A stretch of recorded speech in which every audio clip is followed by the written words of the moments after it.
bad at...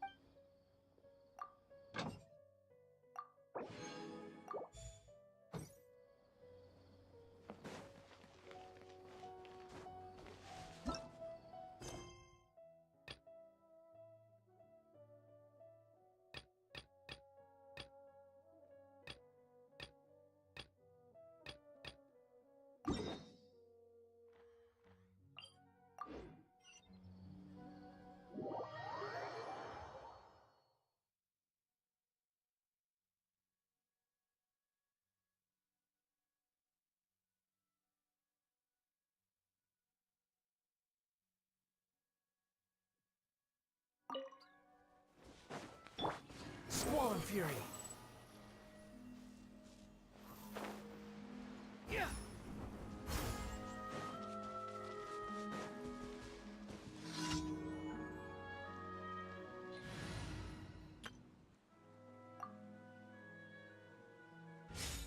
With all my strength. I'll approve you! One with the force. Keep up.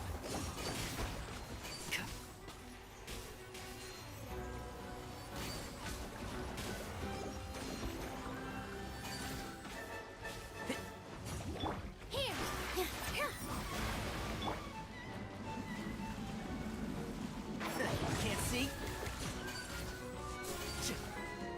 Sir.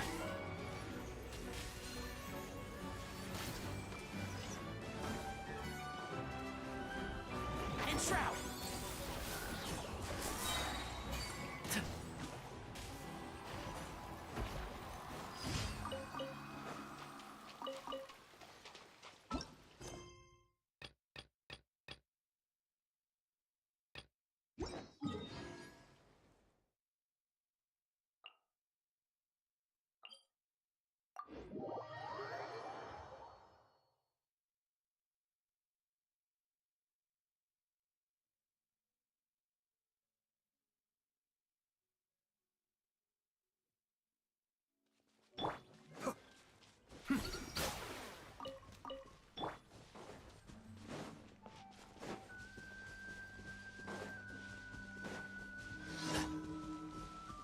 Positions.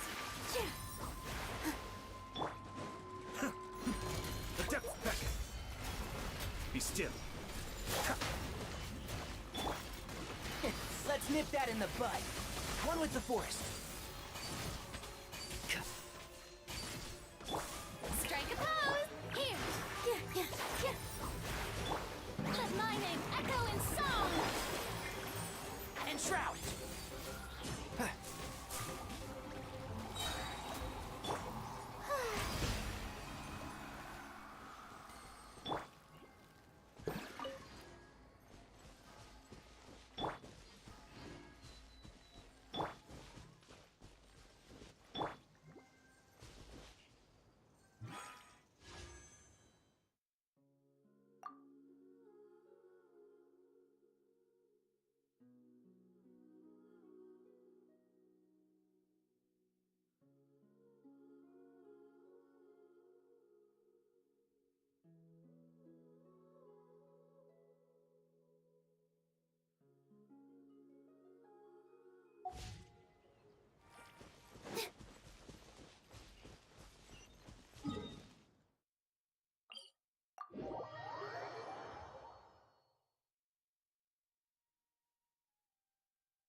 with you! Keep up!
Add as.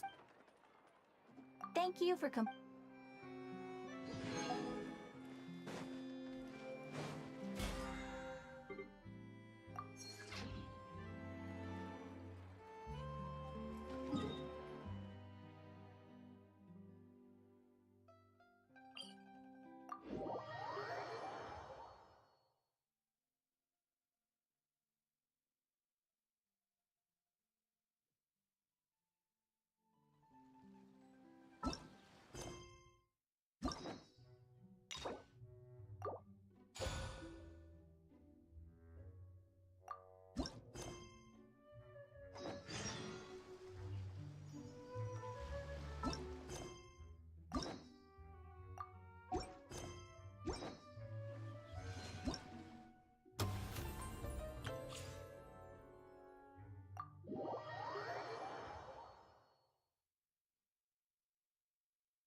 it up! Everybody attack!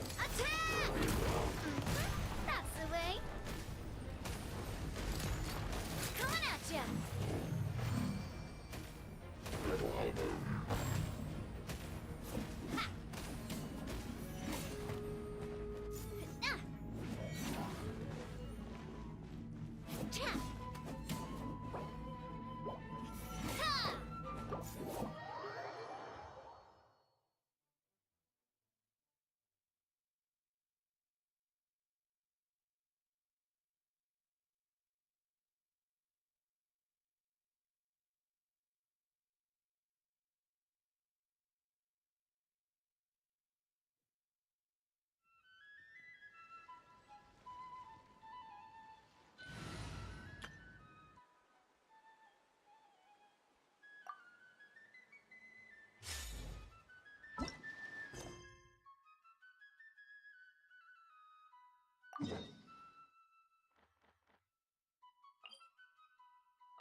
Quit following me.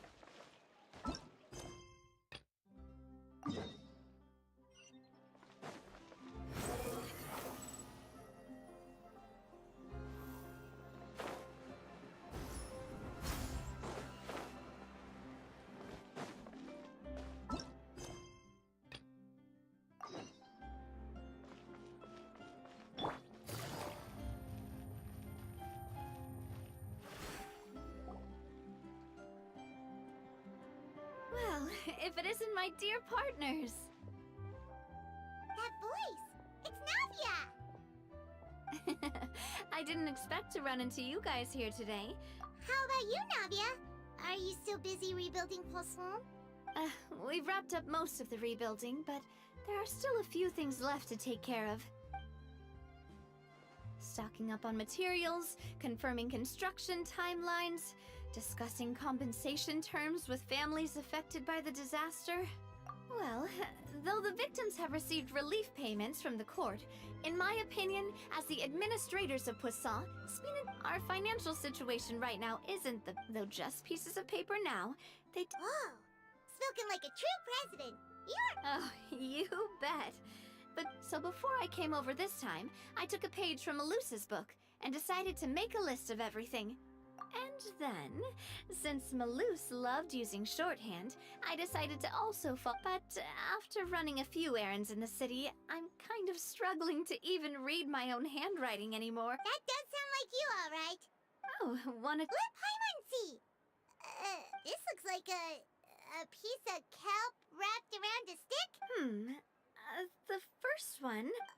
Okay, Paimon can definitely... I thought that as long as I understood my shorthand when I came up with it... Well, now you know for next time. Anyway, I should have already taken care of most of the things on the list. Worst comes to worst, I'll just make another trip. Ah, so you're going to head back now? Yep, that's the plan. Oh, actually, since we talked about the reconstruction earlier, you said you don't have any plans, right? It's a bit sudden, but Paimon doesn't see why not. Then let's go. Oh, you mean the Aquabus, right? Oh, sorry. I meant our own boat. The Aquabus doesn't have a station near Poisson, so we'll use one of the Spinas boats. All right, follow me.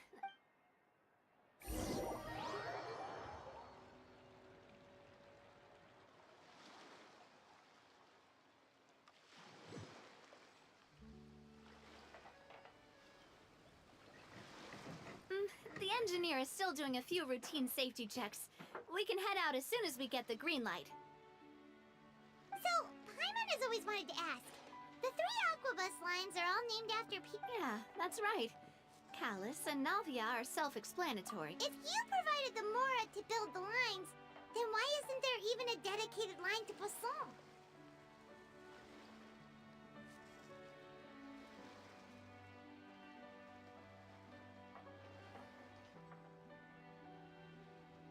Spina di Rosula built all the lines, yet you still have to take a special boat just to go home. Paimon doesn't get it. Well, what I heard is that most of our businesses don't actually use Poisson as a hub. You are right that it is a bit strange, though. If you've already committed to build 3 lines, why not just add a 4th? Yeah, that's what Paimon's saying. The Aquabus is so convenient, it's really a huge shame. Well, it is what it is. You know what my father was like. Even I often struggled to figure out what was going on in his head. But that would only be the case if he cared about what others thought. My father was always really stubborn. Once he made up his mind, good luck getting him to change it. From what I've heard, the rights of all the other members of the Spina only went as far as giving him advice or suggestions. Huh. Well, that explains why you weren't on the greatest of terms with him. Yeah, because I wouldn't just let him keep getting his way. He was just... not very agreeable. Boss, the boat's ready. We can head out. All right.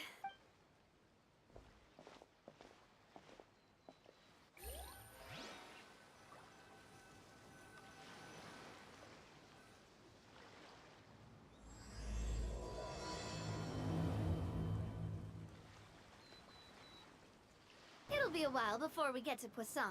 Let's keep talking. Navia, what was your mother like as a person?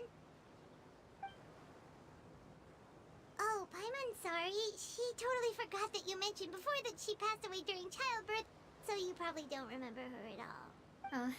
That's all right. I've heard many stories about her from the rest of the Spina. While my papa was stiff like a board, my mother was supposedly super cheerful and funny. Their complementary personalities allowed them to make up for each other's flaws. My father would run the businesses and expand our reach, while my mother would keep the peace and make sure that everyone was happy. Sounds like they were not just a well-matched couple, but fantastic business partners as well. Yeah, but those are just stories and anecdotes after all. But sometimes, I'd still look at the Clementine line and wonder, would the Spina and Poisson still be what they are today had my mother survived? Silver once said that a name is a kind of inscription, a way to etch a memory into the world. So, I will always associate the line with her in my heart. Over the past few weeks, I've also begun to appreciate how water can take in and hold our I've lost many beloved people and memories to the sea. The fact won't change that they existed in my life and gave me the reason and motivation to move forward. Of course, but I tell myself that I need to keep looking towards the future. And besides, I'm the president of Spina di Rosula. I've got to keep my chin up.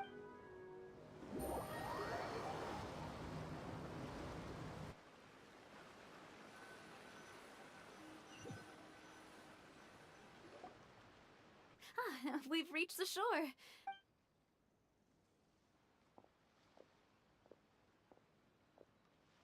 Navia, do you think she's doing all right?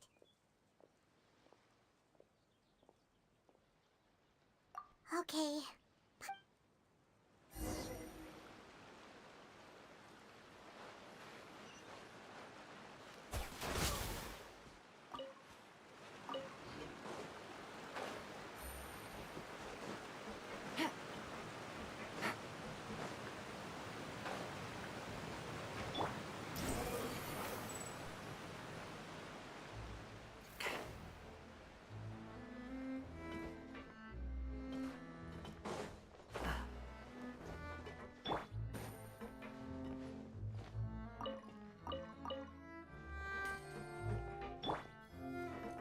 Hold that pose!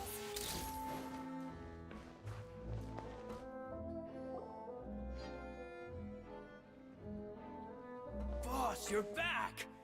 Traveler and Paimon! Oh, hey! Fancy seeing you again, Florent. Hey, I can totally take care of myself. We did hand over some of Melusa's old responsibilities to Florent, though. Thank you for the... As you see, I've been working closely with the boss on Mr. Malus was an extremely capable and respected member of— All right. There's no need to be so formal. Were you waiting here for me? Yeah, we contacted a sculptor about the job, but they can't get started on— You're commissioning? So, basically, we've been meaning to commission a statue of my parents in commemoration of everything they've done for the Spina and the town of Poisson. But since my father was known as callously unfaithful for the longest time, it would have been too controversial to commission. But now that his name has been cleared, and the town is also being rebuilt, I thought this would— The funds to build the statue were freely donated by the people of Poisson to show their appreciation— Me? I'm just the newbie president that's running around and causing everyone trouble. Hey, there's no need to be so humble. Didn't you just help save— I agree wholeheartedly. I also believe that boss should have a— Hey, if you keep inflating my ego like this, I might just float off into the sky with my parasol. Just kidding.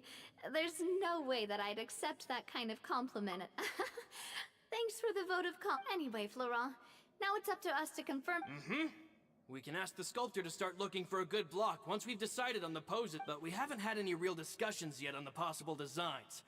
I feel like I should get a few promising— There's no need for all— Hey, you! Come over here with me.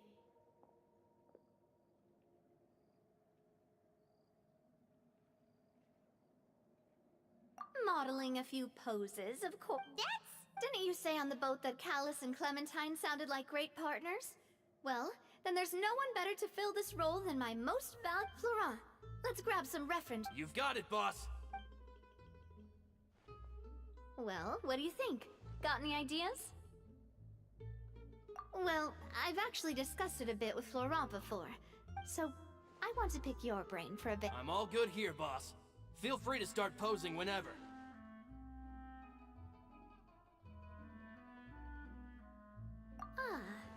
By that, do you mean as if we were standing on a boat and looking out at the sea? Sure, let's give that a try. Whoa, you really remind Paimon of a captain in their first— Look over there, my dear Clementine. As you can see, every tree on that island is dripping with mora fruit. But there's something off with the composition. This pose makes Mr. Callus look too tall next to the lady. Oh, I see what you mean. Then let's swap.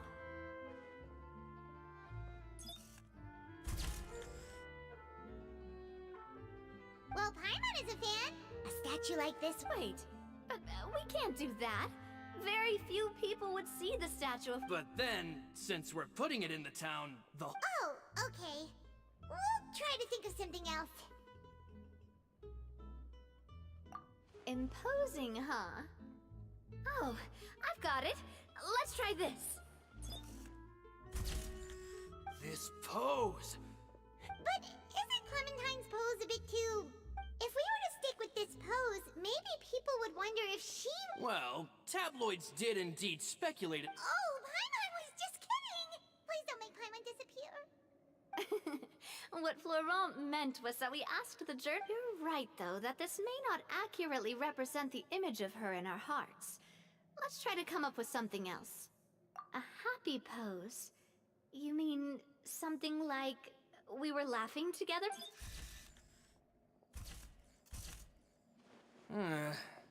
Would all that be able to come through with just a— Would we even be able to tell— Yeah, and that'd probably be a massive pain to sculpt. Could one of you try striking a pose like you're talking while the other one laughs?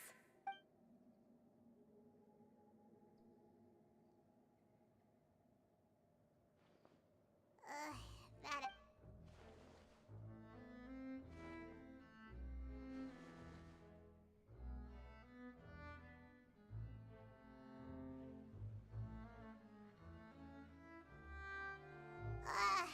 We tried a bunch of different ideas, but Oh, don't worry.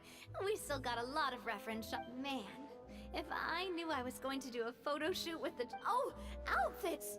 Oh, that's the errand I forgot back in the city. Oh, Paimon remembers her. She was the one— Yes, that's exactly who I'm talking about. I said that it's fine, but young children are not allowed to join the Spina. But How could I get her to believe that But I got so busy and distracted in the city that I forgot to pick the uniform up. Don't worry, boss. I can send someone to pick it up right away. On the matter of the statue, we should still come up with a few more ideas for the design. We could have just done that from the start. Yeah, you're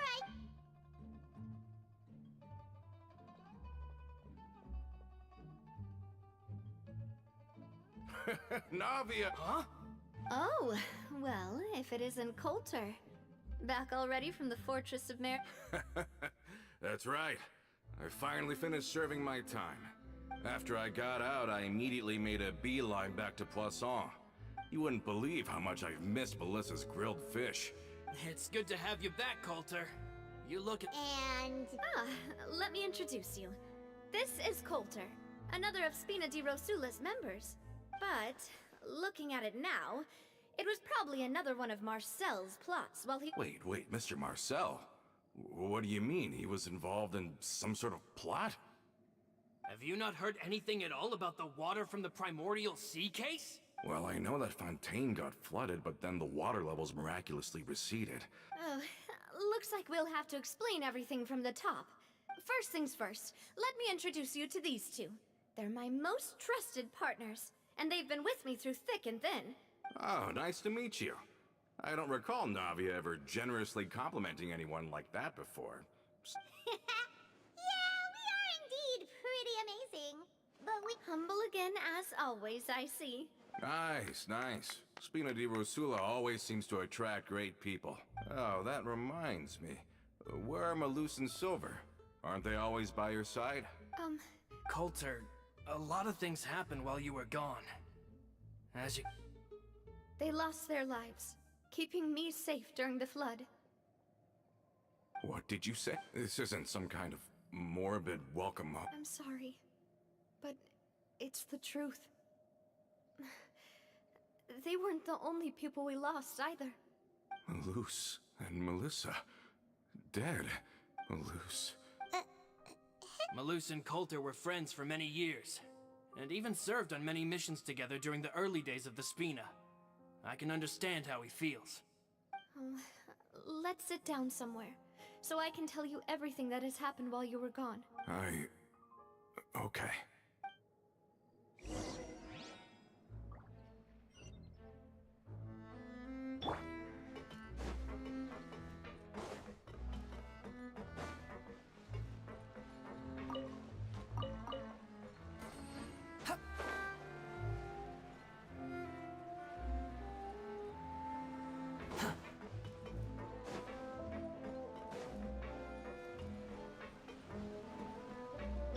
Take it easy.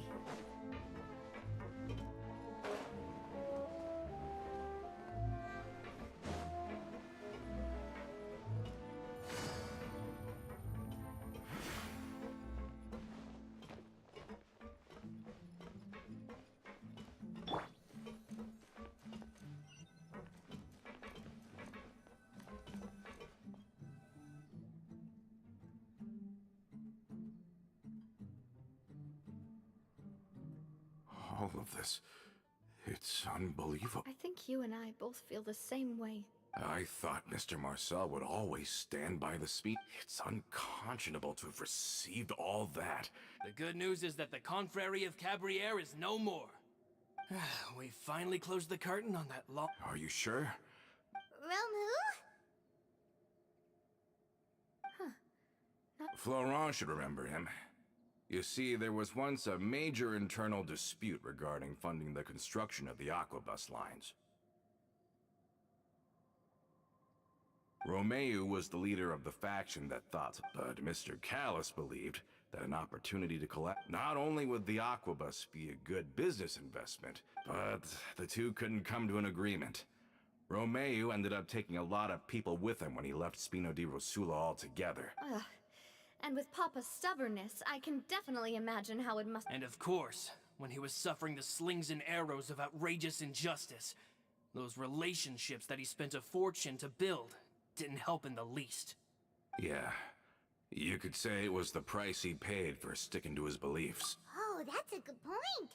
If Callis was really as stubborn as you say, then wouldn't he have argued with the rank and file all the time? Oh, yeah.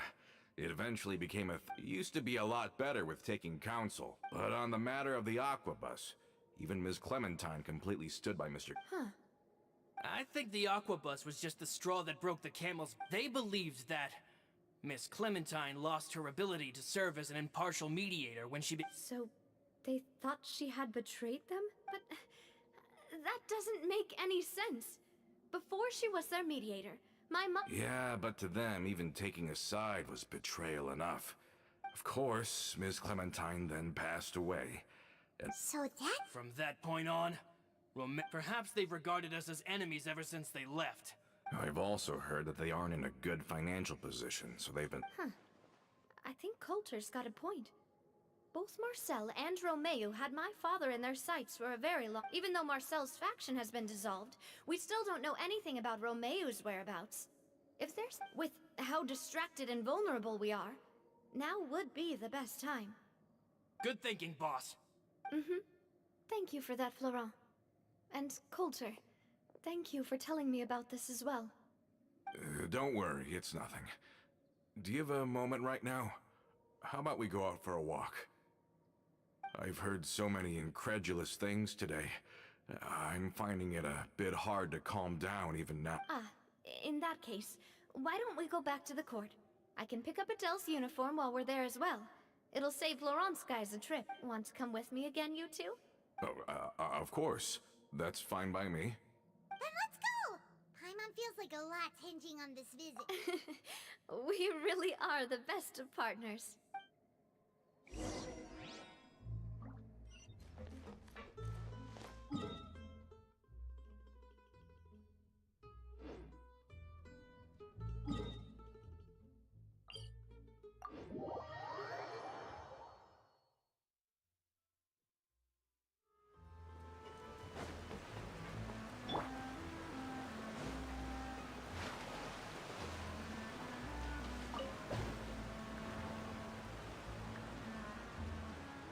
Are we not taking the boat this time?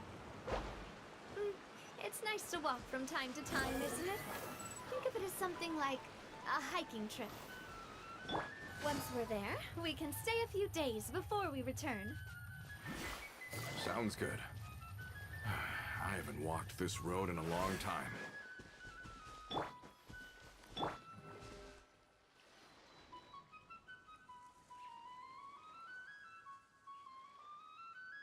Well, we've walked far enough for now. Let's take a break. Since we're out for a walk, we shouldn't stress too much about the destination. Well, Paimon thinks you're doing great. Back in the days before the Aquabus lines were built, Malus and I must have traveled this way hundreds of times. When we were tired, we would lay down for a while on the grass. The Spina was still on the rise back then.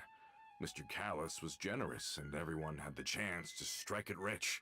And now, in the blink of an eye, the Aquabus lines have been built, and... Oh, I know. Then, let's stay here a bit longer. Oh, is this another chance to try some of Nav... Oh, wait. Let me check if I have all the ingredients.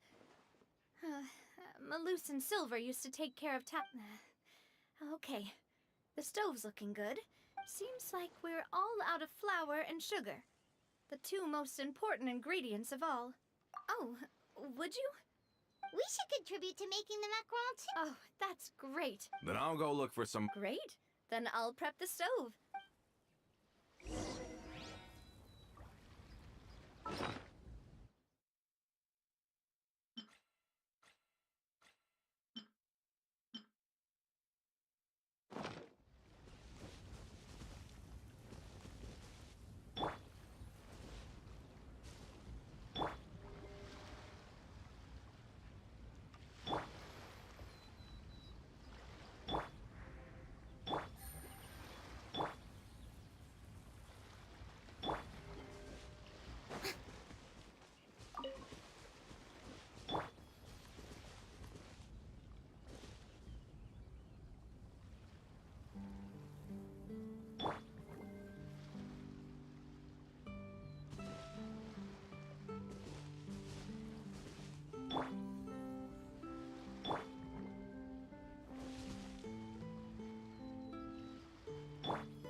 Ah, how did it go?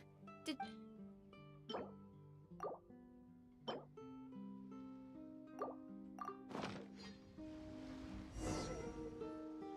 You've all done your part. Just... Whoa, these macarons look and taste Boss's baking Oh, Have you two seriously never considered joining us? You're so close to the boss, and she obviously trusts you with all her heart, so... I see. you just happened to walk in on our... Adventurers never stay in one place. Besides, after everything we've been through together... Even if Paimon was far beyond the horizon, she'd still remember the delicious... I understand now. Then I am very lucky indeed to have been graced with the chance to meet the two of you. I will endeavor to make the most... We've got no wine with us, but...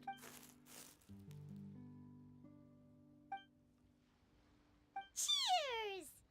Hey, what are you doing? May your travels go smoothly. May the Spina continue to grow.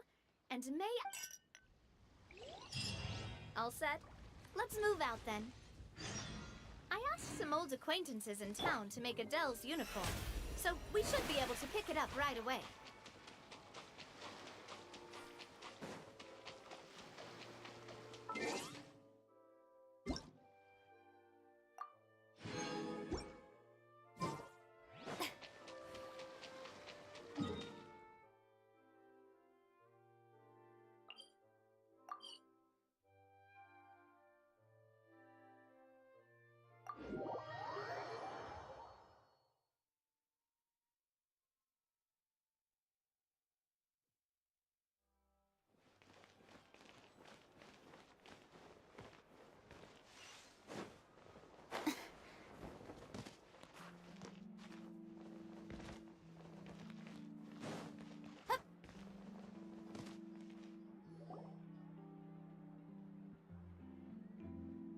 Hey there, Ludovine. How's business? The demoiselle of Spina... Nonsense. We all know what a talented businesswoman you are. My mistake, my mistake. I just got so used to calling her demoiselle. Are you here for the uniform? Yep. I forgot to drop by earlier when I was running errands around here. I didn't expect demoiselle to come and pick it up in person. Navia's always liked to take... Hey, that's not the only reason I'm here. We mostly just needed a walk to clear our heads. There are few things more uplifting than taking the first step on a new journey. Boss has got a point. Going on a trip with friends is always better than staying cooped up. Very well. Please, wait here while I retrieve the uniform for you.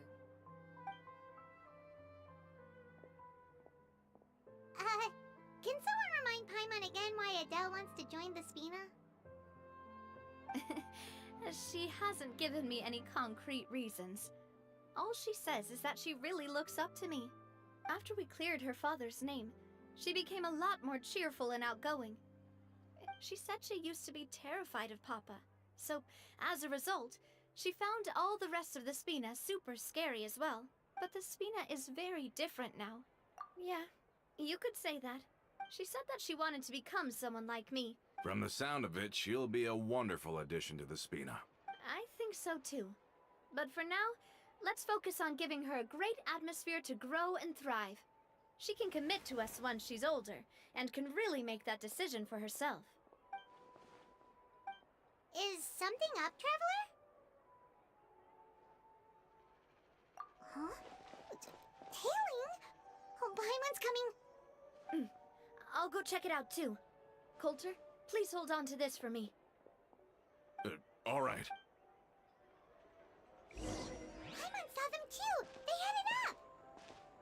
Stop right there!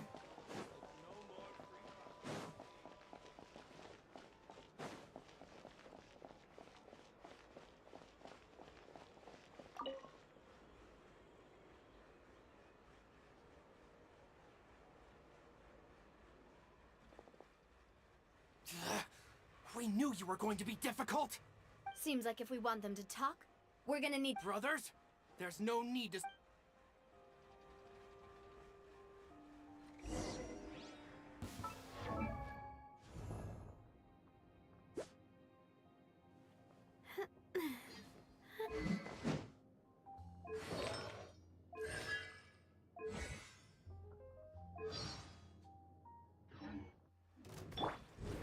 So, fun's over. Quietly now.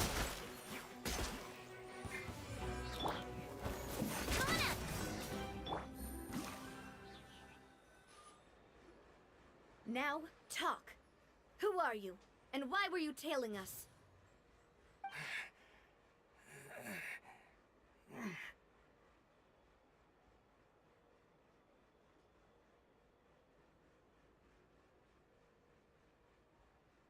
Don't think we'll let you off easy if you keep silent.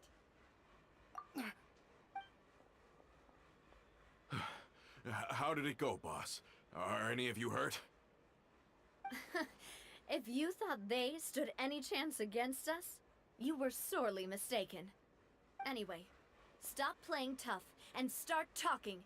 There won't be any room for negotiation once the mise up. We're looking to get... We were discovered. Get revenge? Wait, you're not Romeu's followers, are you? You actually know that name? But if you do, then surely you should understand. Indeed. You haven't got the faintest... We were out drinking when we saw Navia. We got so angry we decided to follow you guys. Too bad you guys messed up ours first. Huh? You're pretty sharp. Seeing you like that just... Listen, Callus is long dead. I am the current president of Spina di Rosula. If I won't press charges for your attack. I understand. But if you so much as think about pulling something like this again, I won't be so lenient next time. Understood? All right. We get it. Are you sure it's okay to... I don't want to inherit my father's grudges, too. If the other side is willing to talk, I'm happy to open the door for a reconciliation. I support Boss's decision as well. The concept of an eye for an eye is a primitive practice that has no place in today's Spina di Rosula. Yes. Plus, I still think we should keep an eye out for Romeu's folks, though. Then we could still have a fight on our hands. Yeah, those guys definitely didn't look like big fans of yours. I'd rather things not go that far, since... though we haven't talked to each other for years. Yep, that's how I feel as well. It's getting late already. So why don't we stay the night in the Fleuve Cendre? We can head back to Poisson tomorrow. I'll also ask someone to write Florent a letter and inform him of everything that happened here today, so he can increase security around Poisson and be on guard against any suspicious individuals. Do we have to stay in the Fleuve Cendre? Sorry, that's just what happens when you live near water and don't get... We can still go out in the evening for some grilled fish and drinks, though. Bet you there'll be people singing sea shanties, too. Huh.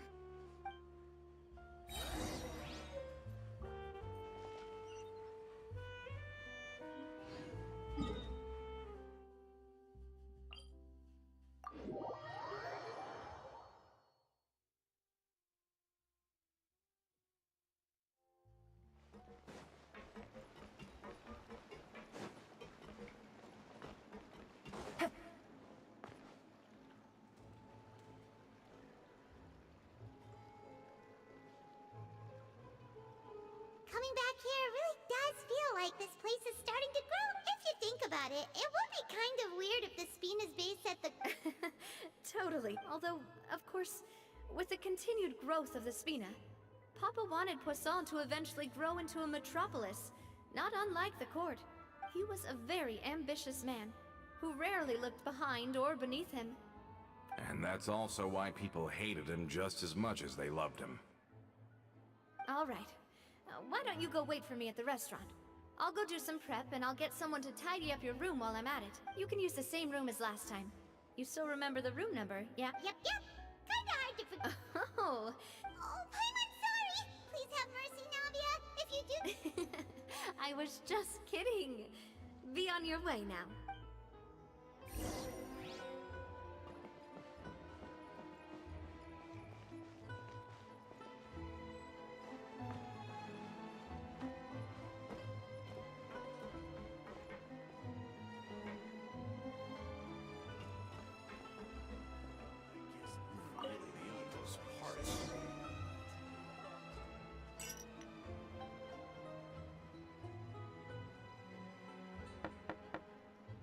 Hello? asleep yet?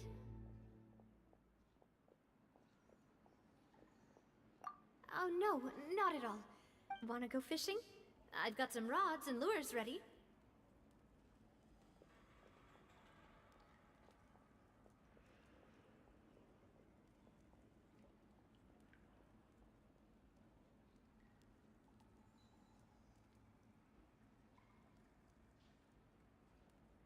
Oh, so that's the prep you were talking about. Sure, we'll come.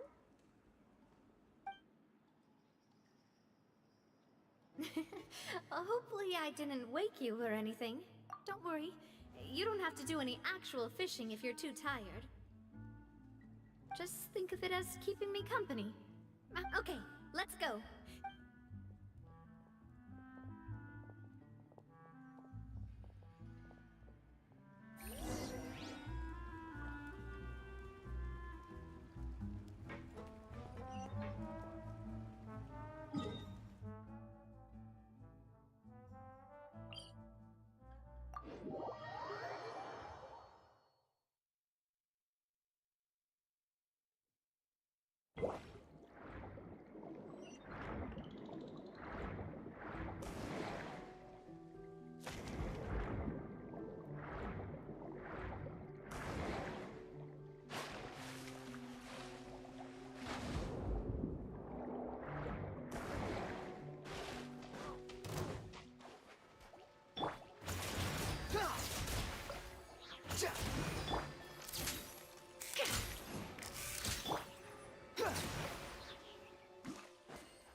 The wind rises.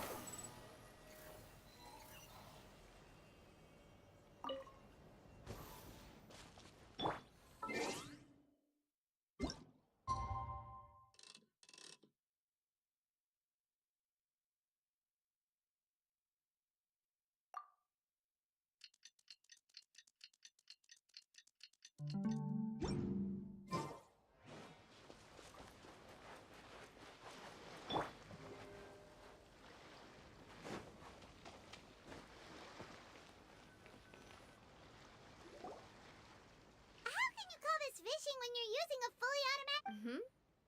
What's the problem? Lots of people in Poisson use rods like these. But Well, that's one way to enjoy fishing. What do you think, Traveler? Then, let's try regular rods next time. honestly, Paimon's mainly shocked at how much energy. It might just be something that runs in my family. That's a thing? I'm sure you'd get even sleepier if I done. My father always had a lot of unrealistic expectations for me. But the more that my mother never had those kinds of expectations, though. All the members of the Spina greatly respected her wish. So no... Can you imagine? Whenever my father wanted to scold, no matter what Papa yelled, nobody else would say a word. Eventually, Papa must have recognized scolding me over trivial matters was pointless. Paimon would have never guessed. Yeah. Looking back on it now as an adult, when I was young, I often thought that I could do whatever I wanted. But once, I saw Malus come back wounded. I learned then that there's always a cost to making a mistake. Because if you do falter, there'll inevitably come a time when you'll have to face the consequences. And when that time comes, those most precious to you really... Sorry. Basically, I was just saying that the nurturing atmosphere of the Spina must have been my mother's legacy. And if that's the only way that I can continue to feel her love, then I'd like to pass that warmth on. Is that why you let those guys go today? Although, maybe there's a part of not wanting... Hey, look! I think you've got something on the... But why isn't the rod automatic? Oh, there must be something wrong with how I installed the mechanism. It was my first time putting... We can't let it get away. Come on, you two. Let's catch it. You want Paimon to help too?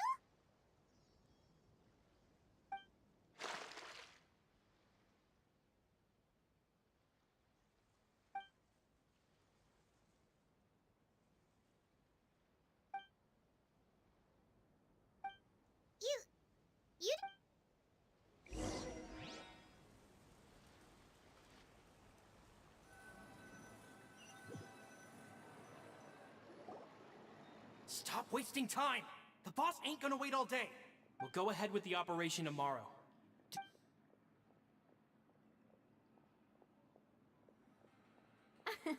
Well, your rod was missing a part too, so I guess that makes it fair. Well, if we're just talking about the number of missing parts, sure. All right, go to bed.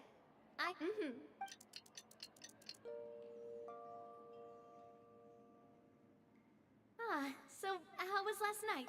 Did you get a good night's sleep? Paimon dreamt that she danced with the sea stars. Huh. See? This guy gets it. Anyway, let's head out. I'll arrange for a boat to take us back to Poisson. Paimon hopes she'll really appreciate your gift. I hope so too.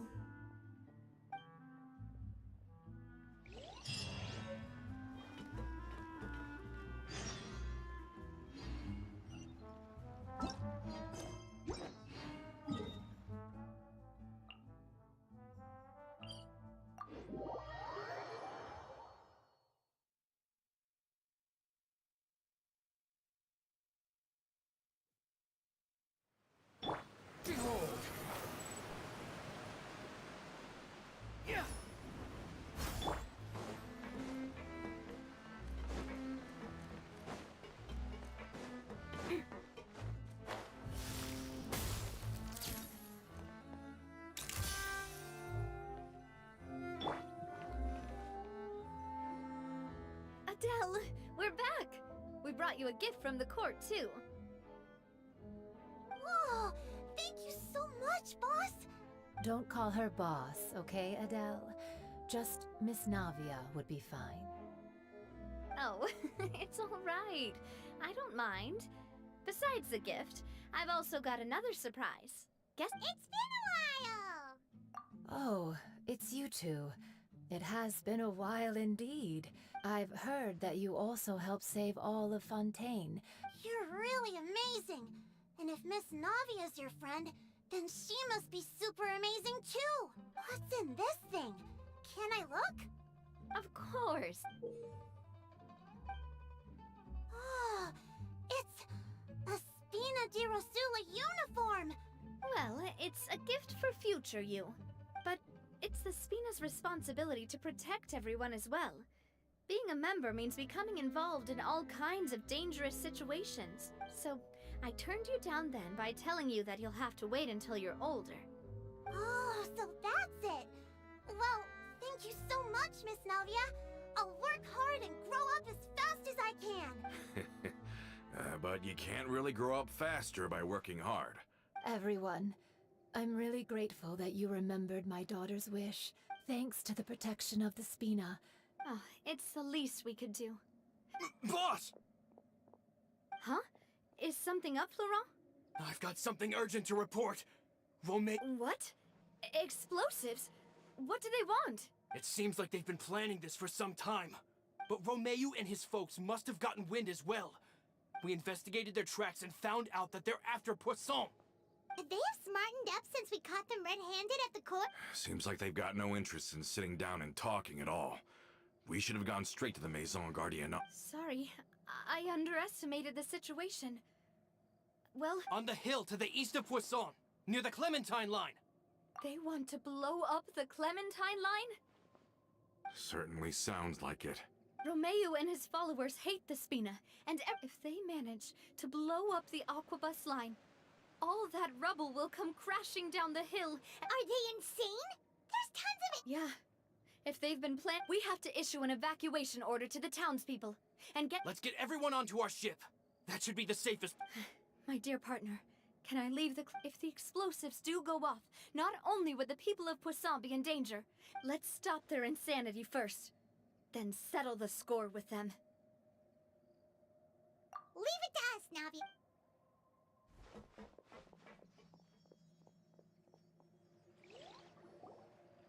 Let's go, you two. We've got to act fast. Miss Coralie, please take Adele to the ship.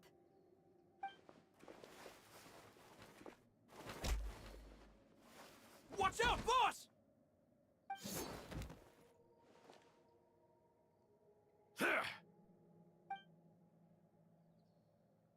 What do you think you're doing, Coulter? I thought all the annoying little hindrances had left, but I still couldn't get rid of you. You mean this was all a trick? Oh.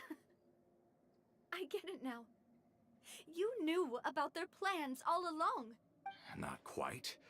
Though I share their positions on some issues, and that's because out of the entire Spina di Rosula, I own— You better stick close to me. Romeo promised me that he would leave Poisson alone if I could just take you out, but it was like you were glued at the hip to that pesky traveler. You never gave me a chance. Romeo has lost his patience. I didn't have to be here today, you know, but Why?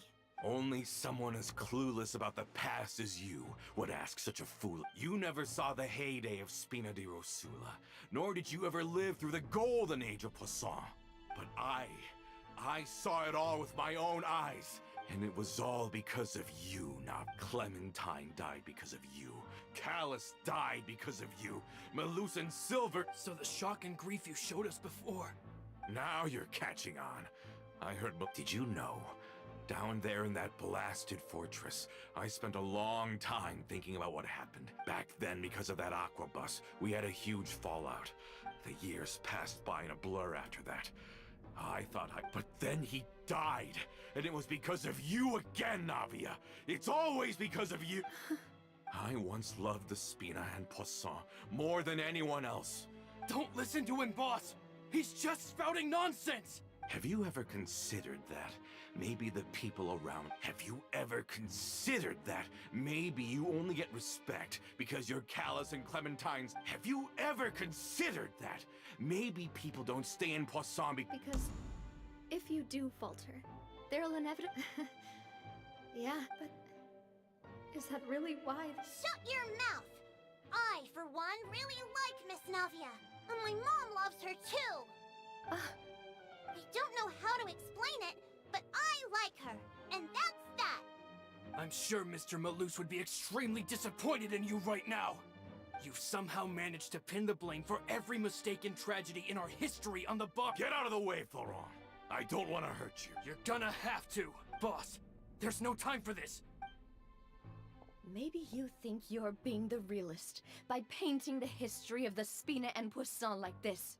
But the love that I felt from everyone was just as real. I felt it. They've helped me get to where I am. And even now, I will continue to believe in that love. So let me show you just how much I love the Spina di Rosula.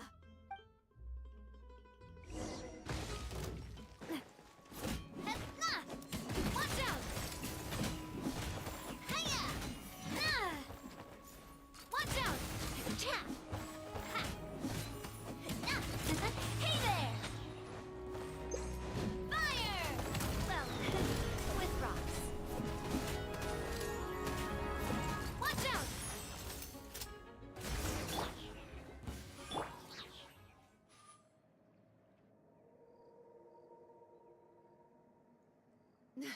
Laurent, I'll leave the town to you. Summon the other members and help with the evacuation of the— If you find any of Coulter's accomplices, subdue them quickly. And I can't allow my partner to face the danger on the Got it, boss. I'm on it. Are you okay, Navia? I don't know, but I have to go.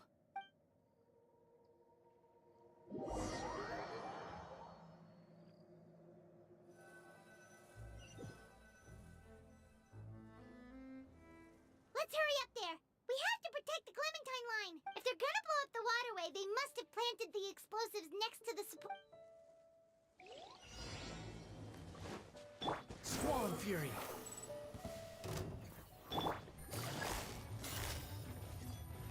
Gotcha! Busted! Unsightly insects. Gah!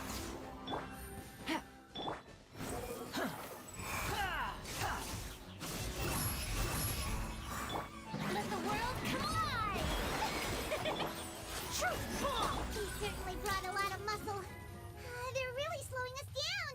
And if we're meeting resistance, we must be heading in the right direction.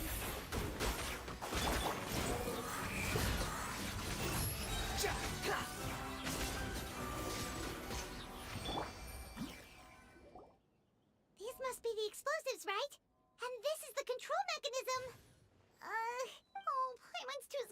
touch any of this stuff.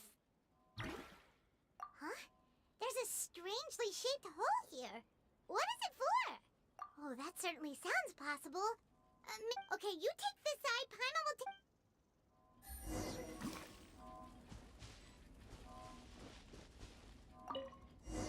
Oh, you found it! That's amazing!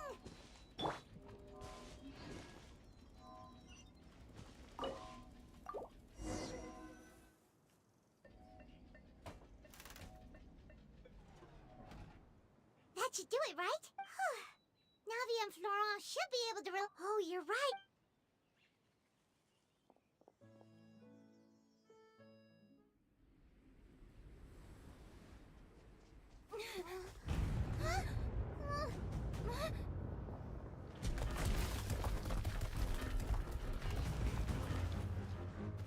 They're gonna bury Poisson!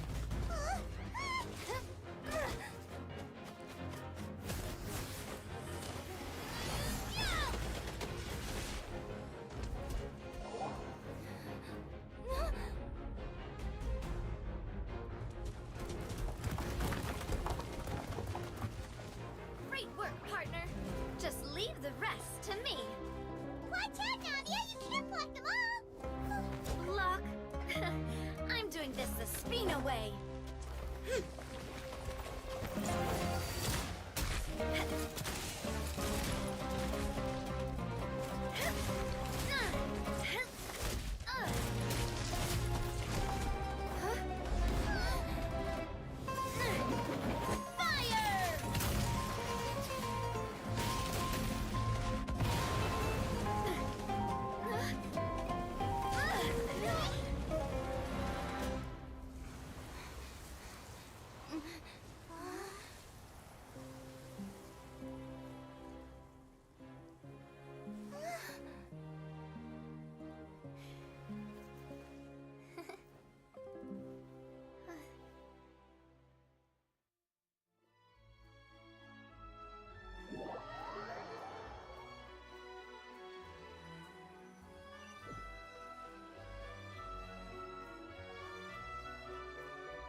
I heard from Thierry that even they're your enemies now. I have nothing more to say to them, regardless of whether their hatred and anger towards me or the Spina was justified. Anyone who's willing to endanger innocent civilians, please prosecute them in a court. Sounds good. We're very appreciative of your help. Without... All right. This operation is a wrap. Take him away. We won, Navia! We saved everyone! Yeah. Luckily, we were just in time. It's probably because I expended too much elemental energy at once. But you usually glow up whenever other people come. Boss, we managed to catch all the infiltrators in the town. The Maison Gardiennage is taking them away. Seems like Romeo really went all in on this mission.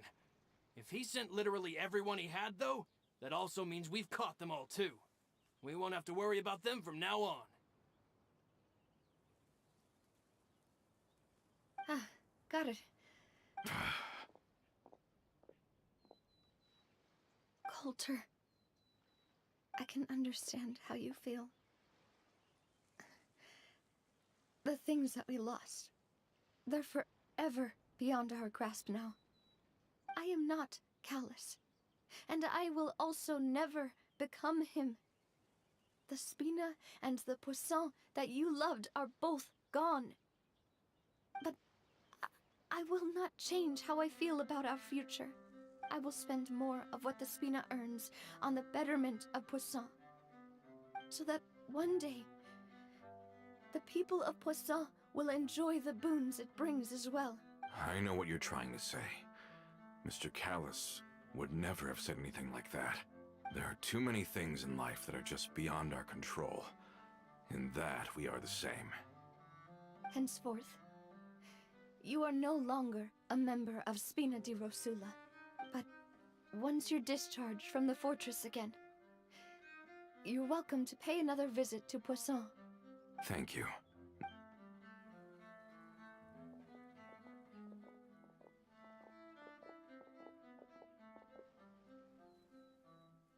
As I thought.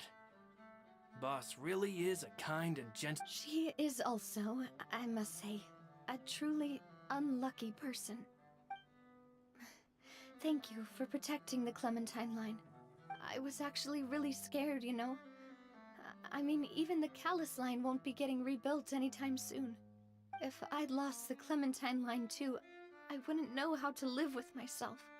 A name is a way to etch a memory onto the world. Losing the line that bears her name, that I can see every day, would be like losing my mother all over again. Seeing it still standing there. What happened while we were gone? Just give her some time. Thank you so much. Traveler, I want to ask you something. Do you really see me as your partner? Of course. That's good then. Hearing that, it brings me more relief than I can say.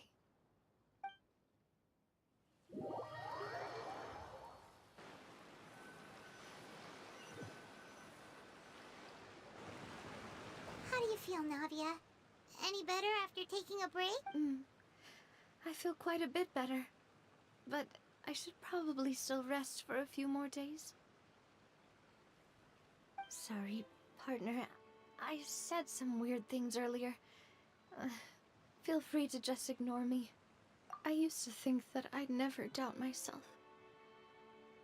Coulter mentioned my parents. Do you think they ever regretted the choices they made? Has my... Don't think like that, Navia. You've already done more than enough. No matter what others think, we'll always support you to the end of the world. Well, since it's ended up like this, I suppose it's time for me to make a confession as well. There's something that I've been keeping from you as well, boss. Please, follow me. Florent, I hope you can understand that I can't deal with any more shocking revelations. Don't worry. This surprise will be a pleasant one.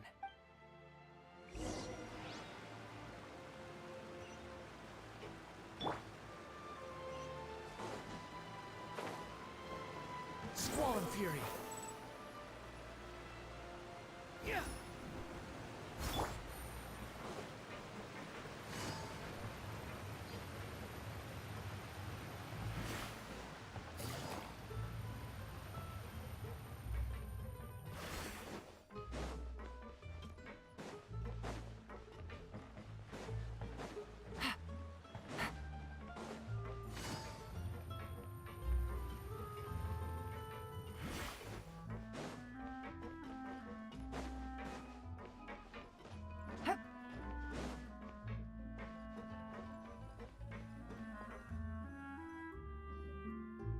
Why is everyone gathered here?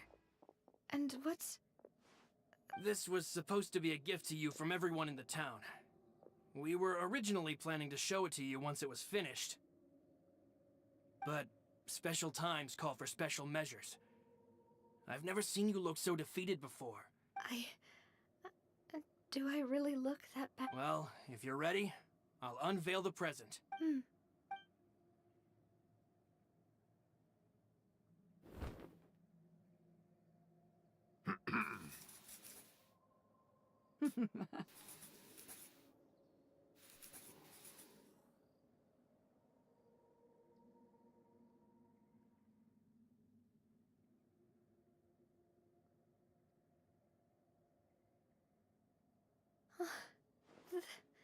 This is...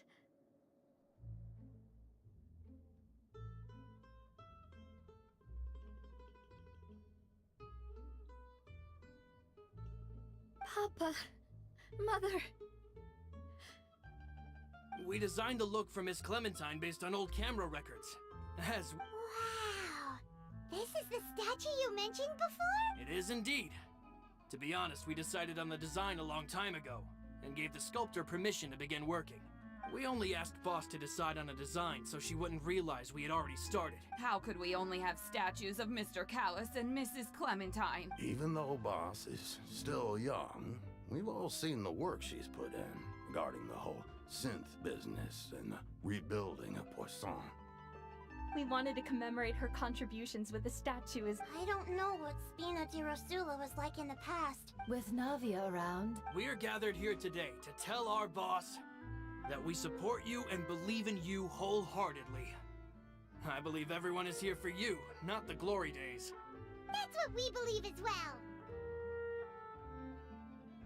Thank you so much, everyone. This really is quite the surprise. I never thought that I'd have the chance to stand next to my...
Seriously? But, Mr. Morris, I don't understand, sir. I'm afraid that there's nothing really I can do. But what about my film? Well, I'm afraid you'll have to come up with something on your own.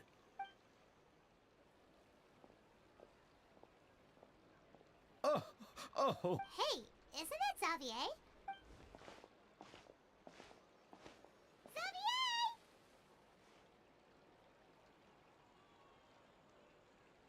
Oh, why, if it isn't the dear Trap... Well, I was doing just... Can't you just find a different... Unfortunately, that's not how it works. We had signed an agreement specific to the Fontanalia Film Festival, stipulating that I cannot work with any other investors until the festival is finished.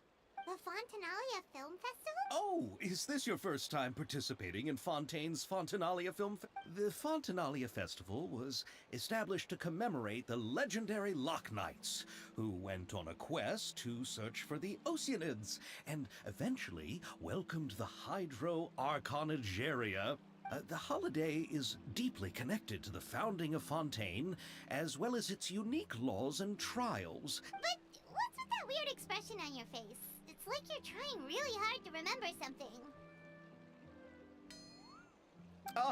I was just trying to recall the exact description from the books, in order to avoid any, unnecessary arguments over semantics. I usually try to recite things straight from the... Well, either way, Paimon thinks she gets it now. It's just like the Windbloom Festival in Mondstadt, and the Lantern Rite in Lille. Yes, those are festivals of a similar variety. Who doesn't like a good festival?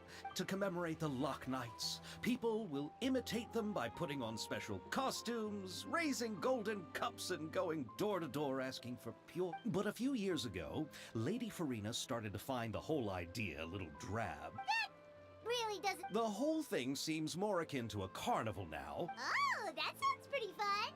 Yes, it appears I've strayed off top. The Fontanalia Film Festival is an event proposed by the Fontaine Film Association this year. Now that film technology has matured as a medium, it's the perfect time to introduce more people to the art form. During this time, people may submit films to be evaluated, and the entry with the highest score will be given the Farina Award by the association. The what award? The Farina Award. You know, after the Hydro Archon. They coined it while Lady Farina was still in power, but even though things have changed, no one has made any motion to update the name. Perhaps everyone still thinks of it as a pretty appropriate name. Even though she isn't the Hydro Archon any longer, Lady Farina is still Fontaine's superstar. Ah, alright. Guess the name does work pretty well when you put... Oh, but who would have guessed there'd be an issue with the funding? How will I ever explain this to Miss Chiori? Not to say all the other actors who traveled all the way here from Inazuma. Chiori? Sounds familiar. Where have we heard that name before? Yes, that's her.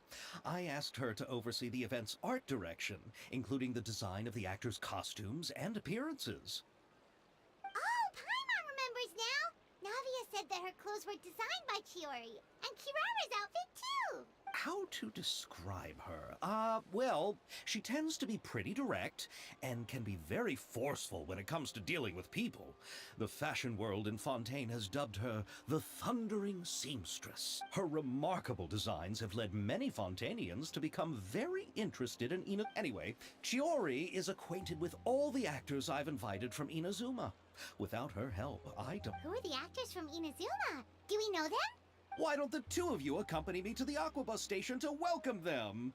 Judging from the time, the Aquabus should be arriving shortly. Chiori will be waiting to meet me there as well.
Miss Chiori?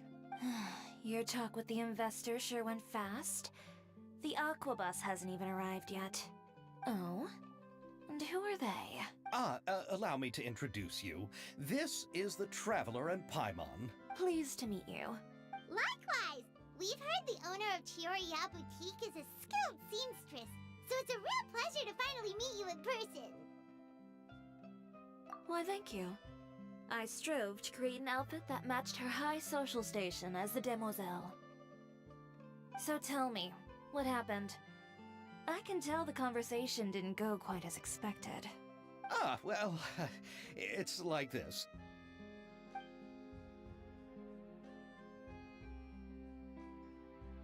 Ugh. I know, Chiori, you don't have to say it. You did remind me that... Yes. But how could I pass it up? And therein lies the problem. Yes, but just put yourself in my shoes. After obtaining such an excellent script, it's only natural that I would want to make the most of the film. The budgets that the others had proposed were nowhere near enough.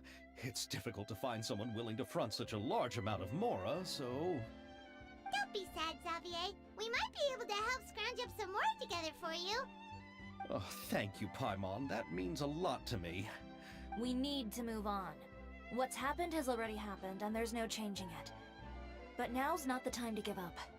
What? You're saying that you have a plan? No, that's not what I mean. I'm simply saying I wouldn't give up just yet. The actors I recommended aren't just after Mora after all.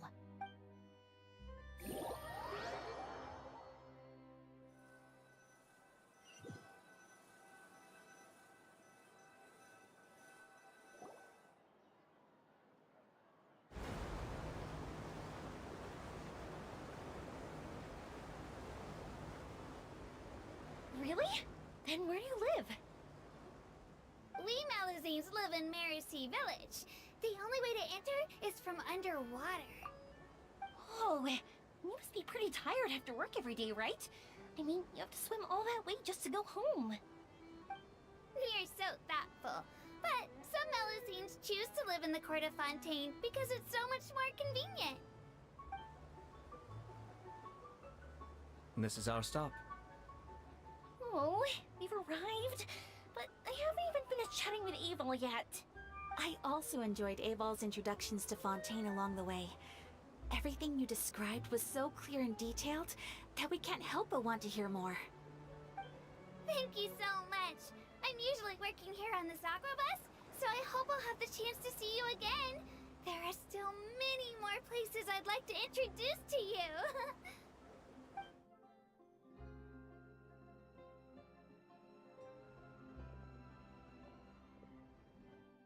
Welcome to the Court of Fontaine. Chiori, you sure have changed a lot. This is the first time we've seen you since you left Inazuma. I haven't realized it's been so long. I was in such a rush when I left that I didn't even get to say goodbye. Thank you for extending the invitation, Mr. Xavier. I'm looking forward to a fruitful trip here in Fontaine. It's an honor to have the head of the Kamisato clan visit us. So they're who you meant when you said you had actors coming from Inazuma? Oh? It's the Traveler and Paimon. Wow, what a coincidence! Ayaka and I were just talking about you on the way here. Are you also here for the film? We just ran into Xavier earlier and came over with him. But I'm not an actress. Sir Kamisato and Lady Ayaka are the real actors here. I'm just tagging along with Ayaka to have a good time together. About that, I mean, how was I supposed to contact you when I was making preparations for the film? I figured you were probably busy, and I didn't want to disturb you. So I could only keep you in the back of my mind while I sought other actors to play the lead roles in the film. I had been thinking about a surprise reunion with you during our trip here, but you still managed to surprise me first. Oh, so you all know each other already! My, what a coincidence! What are the chances everyone could be brought together here like this? Why don't we go to Hotel de Boer and catch up over a meal? I've already made a reservation. Huh? Did you reserve 2 spots for us too? Yes, of course, of course! I'll be sure to tell the boss to serve a few more delicious dishes just to make sure there'll be enough food. Very well. Then please, kindly lead the way, Mr. Xavier.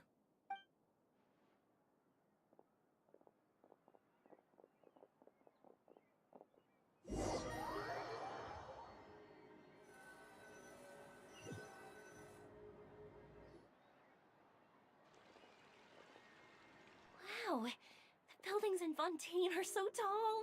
Just look at how big they are. And there's the fountain that Aval mentioned earlier. It really is a magnificent sight. And look at that huge spinning sphere. Where does it get its power? Wait a sec!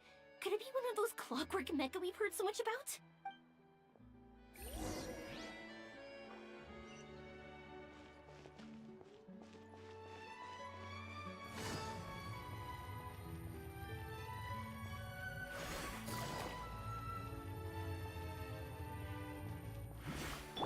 Behold! Upon the gale.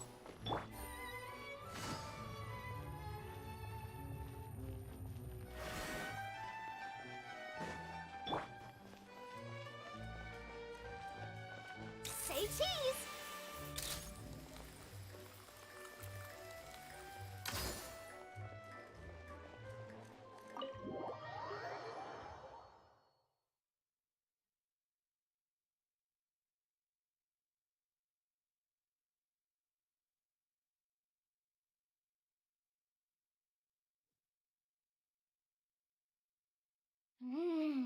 So this is what food from Fontaine is like.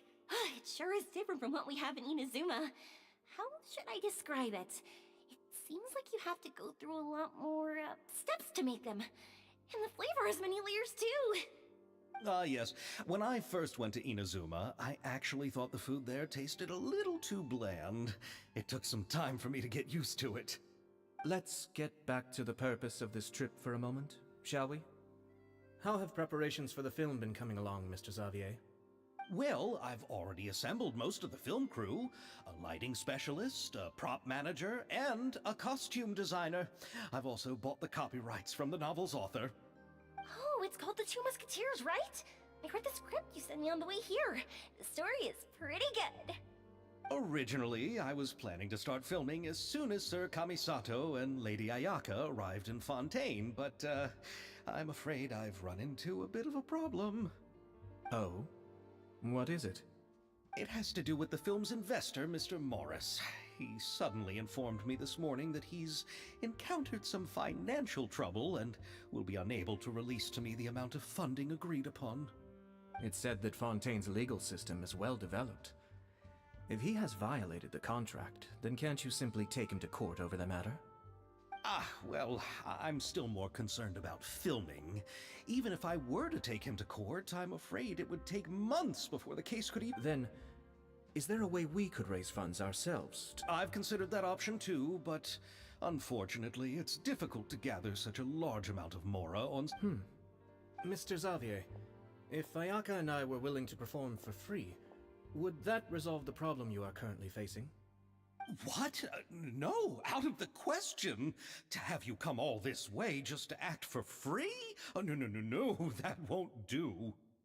There's no need to worry, Mr. Xavier. My brother and I had actually intended to work for free after receiving your invitation. Inazuma has only recently reopened its borders, and needs to strengthen its relations and cultural ties with other nations. We didn't have many collaboration projects with Fontaine in the past, so we hoped this trip would serve as a good start for the future. Indeed. You could say that's the real reason why the Yashiro Commission agreed to come to Fontaine. I understand, but having you two act for free just doesn't seem right. Not at all. While we're officially here to conduct a cultural survey of sorts, we must express our sincerity if we want to establish formal cultural ties with your nation. This film will serve as proof of friendly cooperation and cultural exchange between Inazuma and Fontaine. It's my hope that the film can be finished and released as smoothly as possible. If you still don't feel comfortable with this arrangement, I would also be more than happy to be introduced to some other renowned individuals in Fontaine's literary and artistic circles. All right. I'll do as you say. Thank you so much. I'll make sure to cobble together enough mora now. Come on now, no need to go that far. I'll also help you out as a brand sponsor. Me too. Even though I didn't bring much more to spend on this trip, it's still better than nothing. You are too kind, all of you. I really don't know how to. Ew. Alright, enough about that. Now that we have Xavier's savings, my support, and 2 leads who are willing to act for free, I think we will be able to make this happen. So, instead of Mora, you'll help with filming and production. Oh, but how can we help with that? We don't know much about making a film. Alright, pull yourself together, Xavier. Tell us if there are still any open positions left among the crew. All right. Let me think.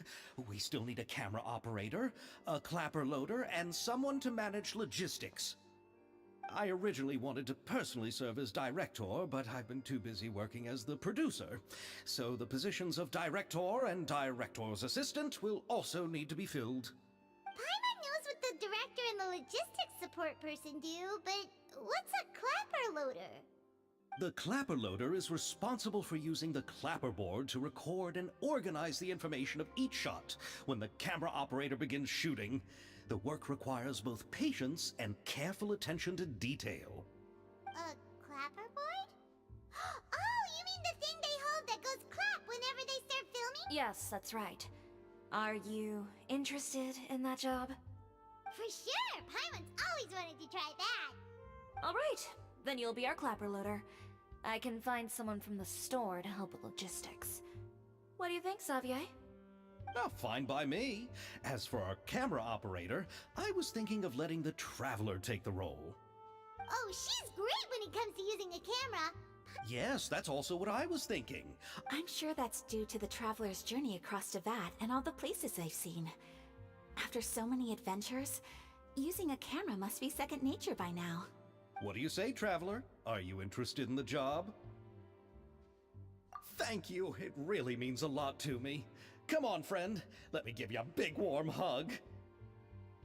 So, all that's left for us to find is a... Oh, me! I want to be the director's assistant. All we need to do is help the director, right? I can handle that. All right, then all we need is a director. Oh, all the well-known directors in Fontaine are probably also busy working on their own films these days. I'm not sure who will have time to help. Oh, Farina helped out a theater troupe recently by serving as an artistic consultant. She could be a good director, right? Besides... Farina? Do you really think Lady Farina would be willing to help us with our humble project? Isn't that the name of Fontaine's Hydro Archon? My brother has already informed me about what happened here in Fontaine. Yep, that's her! She helped out a theater troupe not too long ago, and now she's taking up work as a director! Well, I saw that musical. Her performance was perfect, and the storyboards were also excellent. Don't let her former identity intimidate you. She's the best candidate we can think of right now. You'll never know until you give her a shot. Fine. You're right, Shiori. I'll do anything for the sake of my film. Anything! Then I'll have to ask the Traveler and Paimon to show me the way to Lady Farina's residence. I just hope she'll agree to help. Do you need us to also come along? No, there's no need to trouble you with this. Besides, you've just arrived in Fontaine, and I'm sure there are many places you would like to visit. Just leave this task to me. It's part of my duties as the producer. Very well. Then we'll be waiting to hear the good news. I'll go with you. By the way, you might want to consider bringing a gift. And don't worry, we won't simply drop you off at Farina's place. We know Farina pretty well by now, so how does... All right, then I'll start making preparations. As for the gift... A gift for someone who was once seen as the Hydro Archon. I wonder what she would like. I recall that Lady Farina once fancied a clockwork ring, so perhaps I should get another exquisite clockwork contraption for her. Huh? Can't we just bring some desserts, like the Fontinalia mousse? But wouldn't that be a little too cheap? She does like desserts, though. Isn't the Fontinalia festival happening right now? I heard Abel tell us on the Aquabus that Farina introduced the tradition of going door to door and asking for sweets. To do something like that, she must have a real sweet tooth. I agree with Yoimiya. If the gift is too fancy, it might actually make her feel more uncomfortable. Alright then, let's go buy some Fontanalia mousse! But will that really be enough? We'll be asking her to do a lot of work, you know. You're right. We need to further sweeten the deal. Huh? You want something even sweeter than Fontanalia mousse? Yes, we'll need a gift that's sweeter than any dessert in the world. But what could that be? Your words of praise.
The wind rises.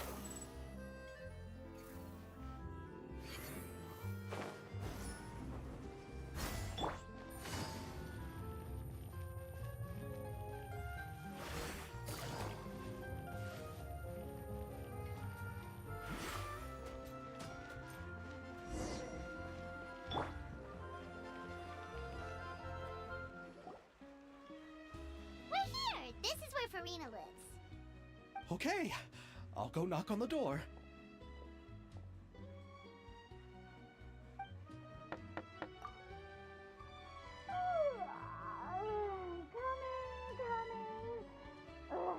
Seriously, who's knocking before afternoon tea? Who are you? Lady Farina, please allow me to introduce myself. I am Xavier, a film director. Hello. Oh, is that the traveler in Paimon I see behind you? And who's this? I'm Chiori. Ah, the one from Chioria Boutique. Hello, hello. So, what are you all doing here? Do you need something? Did you just get up, Farina? It's already past noon, you know. Huh? Oh, Paimon means the weather is so nice in the afternoon and the sun is so warm. Just like how you make us feel. Sleeping in late is a really smart idea. No. I was just up late last night reading some novels. What does sleeping in have to do with the weather? This is a small gift we've prepared for you, Lady Farina. We hope you like it. No need to be so formal. I'm just a regular person like everyone else now. Oh, is this Fontanalia mousse? It's one of my favorites. That's great! So, actually, there's something we need your help with. Given your renowned passion and understanding of drama... Oh, but didn't you just say that you... Yes, but for this particular project, I'm mainly working as a producer. Are the Traveler and Paimon also part of the film? Yep, we sure are. Paimon's the clapper loader and she's the camera operator. Camera operator? That can be a pretty technical job. No, I'm not questioning your abilities. It's just that I've never really... Maybe you can come up with a test for the Traveler. If she can satisfy you with her camera skills, then you'd have nothing to worry about. You sure are getting better at rolling with the situation, Paimon. All right, how about this? We'll work with what we have. Very good. It's essential for the camera operator to understand the director's vision. I'll make my decision after seeing your work. Are you ready? I have high standards, you know. Okay, grab the camera and I'll give you a synopsis.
Oh, it appears that you have more skill than I thought. All the shots had a great composition, and— Yeah! Does that mean you agree to be our director, Farina? Did you think I would agree just like that? After our performance of The Little Oceanid, I've begun to make a name for myself again, you know. In fact, I've already had several troops approach me for the Fontanalia Film Festival. If others were to find out I agreed to work with you Hey, but didn't we have a deal? What else do we need to do to— well, what about the pay? Huh? You know, how much you're willing to pay me to be the director? The pay— Well, I can offer you this much? What? That's all? If Nervulat were to hear of this, he could charge you with underpaying your— I'm sorry, but our crew is in a tight financial spot at the moment. I see. Well, even though it's highly unlikely now that I'll— Oh, our script is an adaptation of the— Huh? Wait, you mean the suspense thriller novel that was a #1 bestseller? Oh, so Farina's read it too.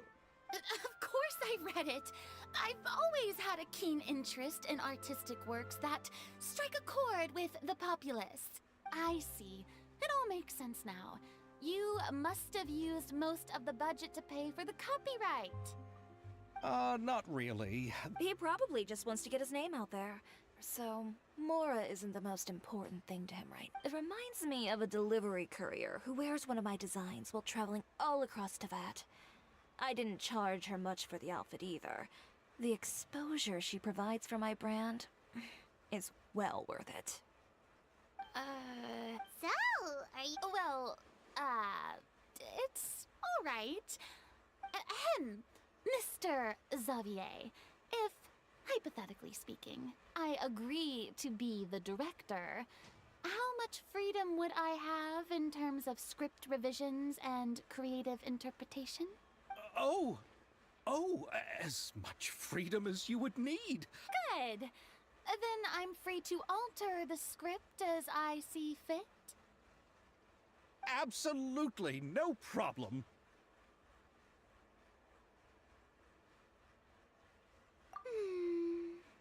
All right.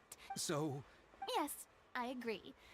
I mustn't let a perfectly good story be ruined due to lack of funds. Oh, Hydro Archon above! There's no more Hydro Archon, you know. There's a lot that goes into shooting a film. Although the trickiest tasks of finalizing the script and casting the actors have already been taken care of. And by the way, since we'll be filming The Two Musketeers, we'll need to find an action choreographer. Yes, I've thought about this as well. I was hoping that you might know someone who could handle the— Me? If this was before, I could have simply asked Florand. But Navia can also use firearms, but unfortunately, her style is quite different from that of the characters in the Could we ask the Special Security and Surveillance Patrol? Oh, you mean the Special Patrol's Musketeers? Yes, that's right. They work with muskets every day. I can't think of anyone more qualified than them. They would be under Nervilette's jurisdiction. Unfortunately, I, don't have any connection with them at all. So, in the end, we still have to start by talking to Nervilette. No need to go to all that trouble. I know their Captain Chevres. Oh, you do? Wait, Chiori, how do you know the captain of the Special Patrol's Musketeers? No particular reason. Running a business means dealing with some trouble from time to time, and she's helped me out on a few occasions. In return, I've helped her handle a few situations in which the Special Patrol couldn't get involved directly. So, we've gotten to know each other over time. So you're saying there's been times when the Special Patrol needed a fashion designer to handle a situation? Your work is becoming more and more mysterious. It'd be best to keep it that way. Anyway, enough about that. What do you all think about asking the captain to be our musket action choreographer? She sounds professional enough. She is a captain after all. But I imagine the Special Security and Surveillance Patrol must be busy with their duties. Do you think she'd really have time? Well, it just so happens that she's also not the kind of person that's just after Mora. As for whether she has time, I'll have to go and ask her first. Then I'll leave that to you. Macaroni's on sale today, so I've got to go. You can just tell me how things went when we discuss tomorrow's plan later. No problem. Having Farina join feels like a big boost to our team! Of course. Just wait until the day of our premiere. You'll witness the true power of my name in these lands. You'll be so glad I agreed to help. I can guarantee that even the standing tickets will be sold out. I'll be sure to ask some people I know to see if they'd be willing to act as extras. Seems like you're finally getting more comfortable with your own reputation now. I didn't ask for the Clapper Loader's commentary, Paimon. Then let's get going. I happen to know where Chevres is today. By the way, I'm curious. If my pay is so low, then what about our two lead actors? Didn't they travel here all the way from Inazuma?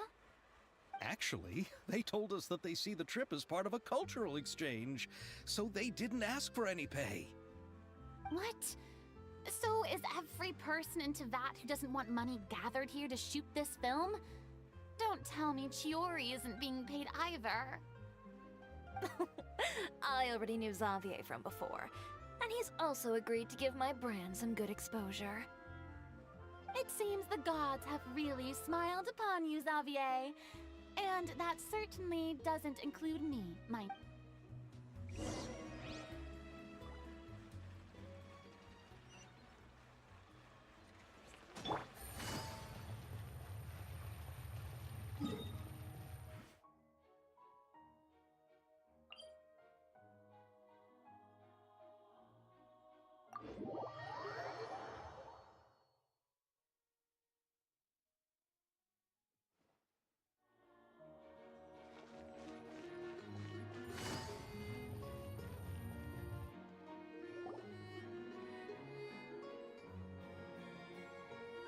All right, this is the place.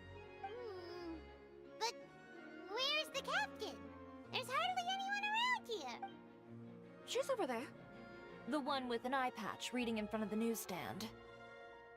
Oh, her! Paimon could tell there was something different about her. She seems kinda intimidating. Please wait here for a moment. I'll go fetch her. She's working now, so you might not want to get in her way. Working? But isn't she just standing there and reading? Just trust me. Oh, alright. Shiori sure is a mysterious person. She claims just to be a fashion designer, but she knows all these powerful people. The court of Fontaine isn't particularly tolerant of visitors from overseas, so it isn't easy for a foreigner to promote their brand here. Even more so in the competitive world of fashion. Even a local like me just trying to make a film has to face all kinds of challenges. So I can only imagine what Shiori has been through to get where she is today. I'm sure that having more connections has definitely worked in her favor. Reading on the job? Detective novel. One main character? No. Multiple. Branching storylines. I see. How's the plot coming along? One of the main characters is about to make a choice that will affect the rest of his life. I'd wager he's going to make the wrong choice. Any way to speed things up? There's something I need your help with. You know that doesn't depend on me. It all comes down to what the character chooses. Which is exactly why I'm here to help.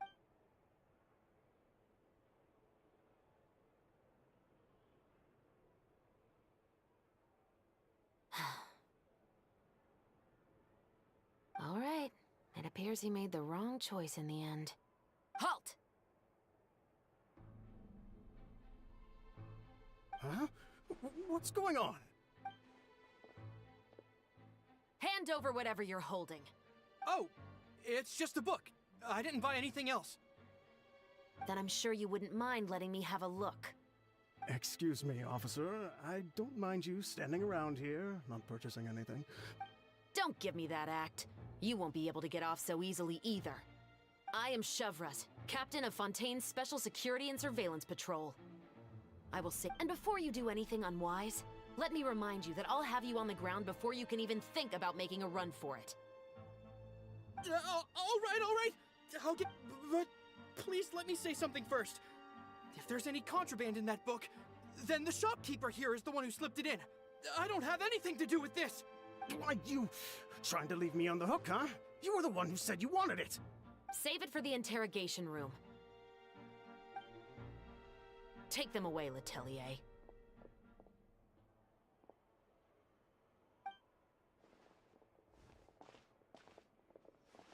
What's going on here? One second you're reading a book and the next you're escorting people away. And who are... Oh!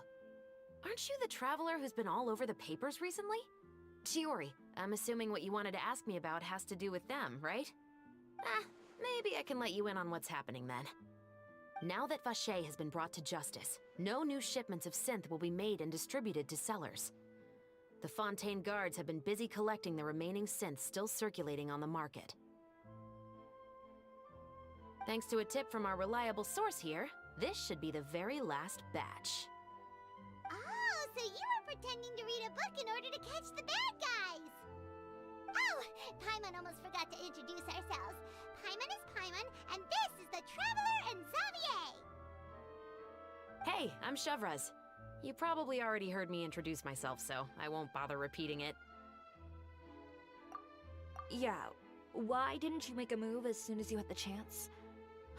Were you worried that my intel wasn't accurate? No, I wanted to see if the shopkeeper would turn himself in first. All he had to do was come up to me and say that he didn't know where the synth had come from. If He had the whole day to turn the synth over to Chevras. But instead, the moment I came up and blocked Chevras' line of sight, he took the opportunity to sell it off. Yep, he made the wrong choice, even though the right choice was right there in front of him. But you knew they wouldn't make the right choice. Yeah, I knew. I was just hoping I'd be wrong for once. Enough about that, though. What did you want to ask me about? Oh, you see, it's like this.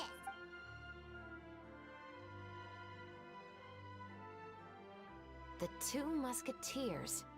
You certainly have a good eye for a story. So what do you need me to do? Just be the action choreographer for the actors? Yes, that's right. I want to make sure we get all the details right.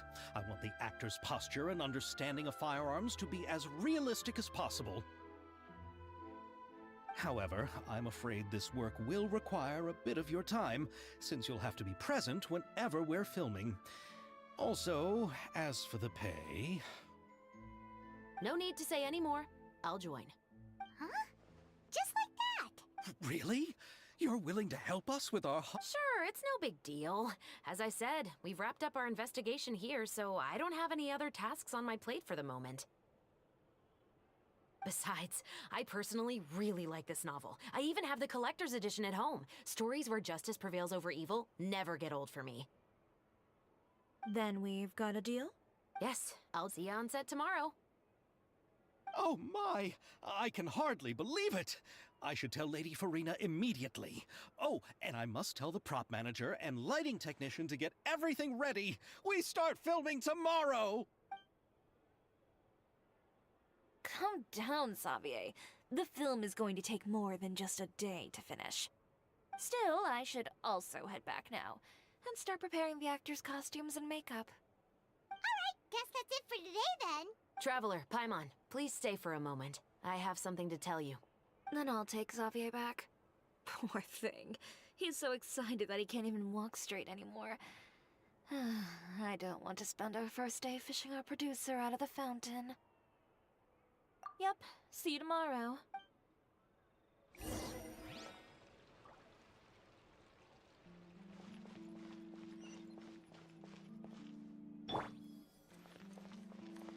Smile!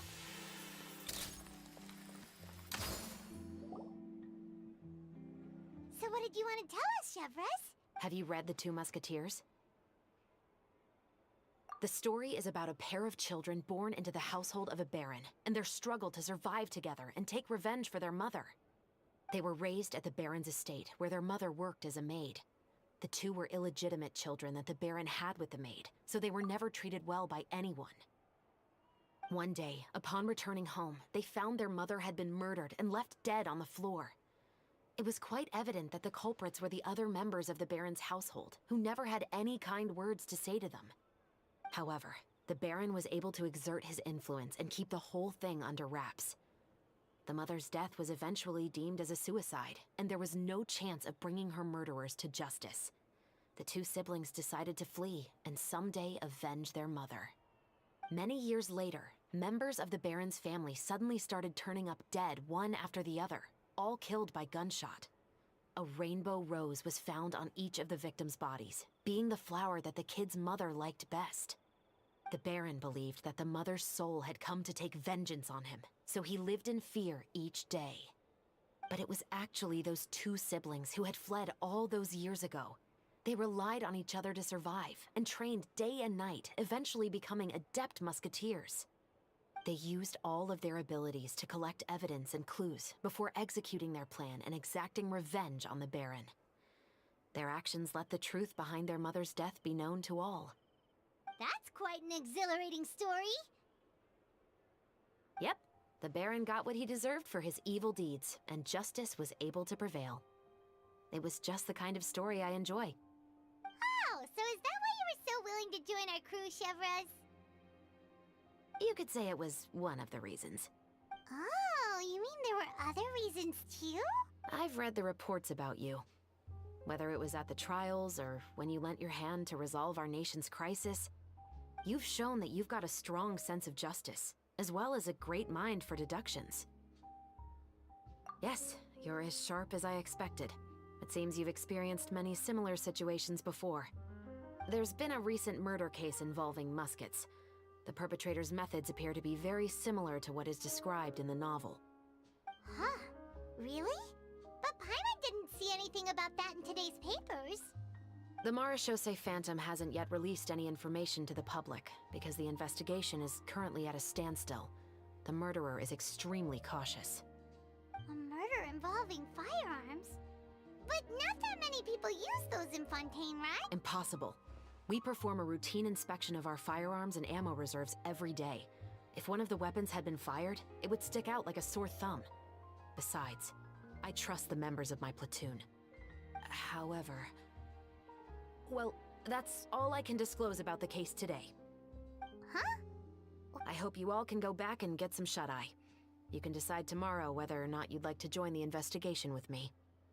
I'm aware this might not be the ideal time to add more to your plate, but the more capable people we have, the better the chances that justice will prevail. Carrying out investigations isn't actually supposed to be our responsibility. Our job is to apprehend the perpetrators. Finding them is really up to the Marechaussee Phantom. You could say I'm taking part in the investigation out of personal interest. I don't want people to see muskets in a negative way, and also, I'm concerned about the similarity between the crimes and the story. You mean they might be connected somehow? I suspect so. Just to make myself clear, this is not an order, nor is it a deal of any kind. It's a request, nothing more. If you two have any interest in the case after we finish filming tomorrow and are willing to assist me, then I would be most grateful. What do you think, Traveler? Yeah, you're right. Pyrot's getting a little tired, too. We've really been hustling all day. You'd better head back and get some rest. It's good to keep a calm mind, especially when you're about to make an important decision. Otherwise, when the moment comes, you might end up like that shopkeeper and not even realize that the right choice is right there in front of you.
Squall Fury!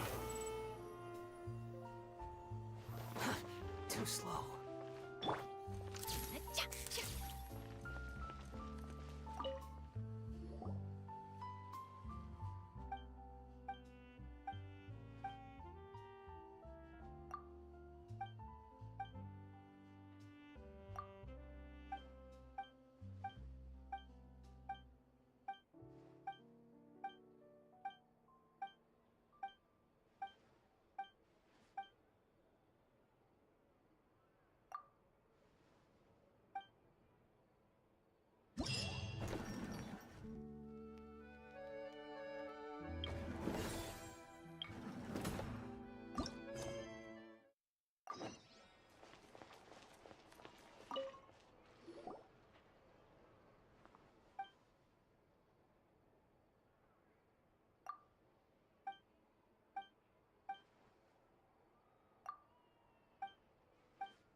keep your eyes peeled and your mind engaged, you'll find there's always a new story nearby just waiting to be discovered.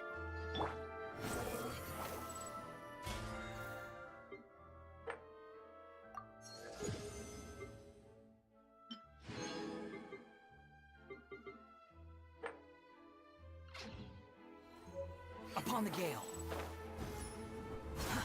Too slow.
By ordinance divine.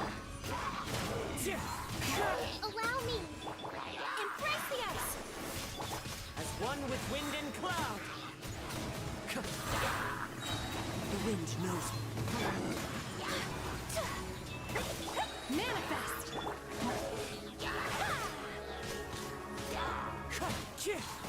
Clouds high. The birds. Do your master's bidding. Hold the line! Sakura swirl.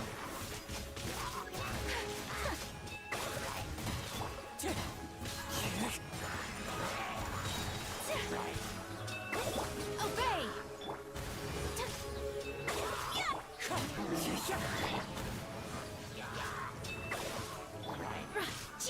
By ordinance divine. Fallen leaves. Adorn my. Unleash. Rest and rebuild! Whirling snow.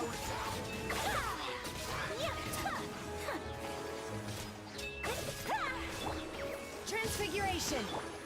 One with nature.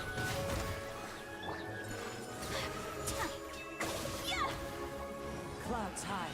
The birds call. Into the wind. Take flight. My will embodied. Cryo incarnate. Kamisato art. Submit. Allow me! Whirling snow. As one with wind and cloud. The wind knows me. Obey. Do your master's bidding. Into the wind. My apologies.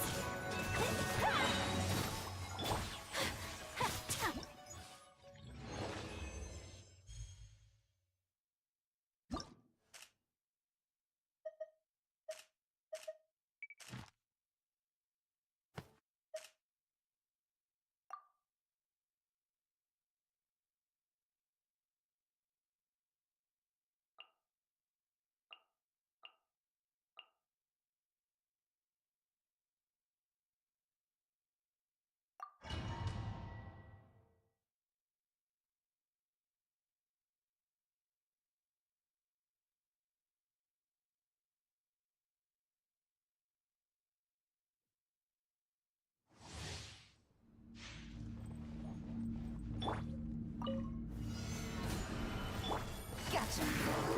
Game's up. Fun's over. Your grand finale! Time for a light show!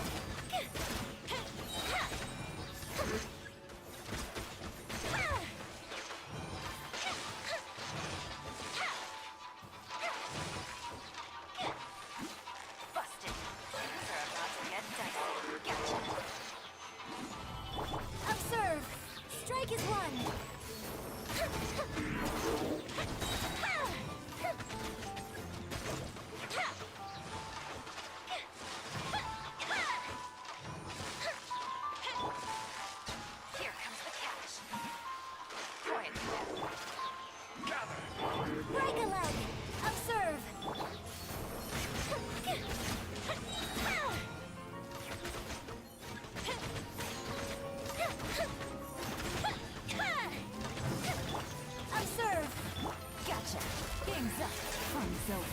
quietly. Strike is one! Fire hazard!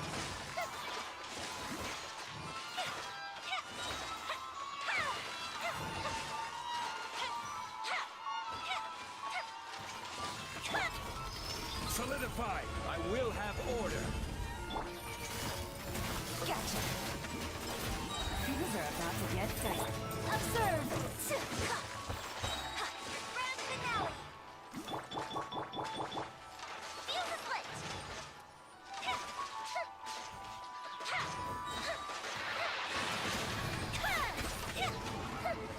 This is order! It's finally time to meet up with everyone. I might have dreamt of making the film last night. I don't remember right. Meet me after the hell Let's get going.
Xavier said yesterday afternoon went well.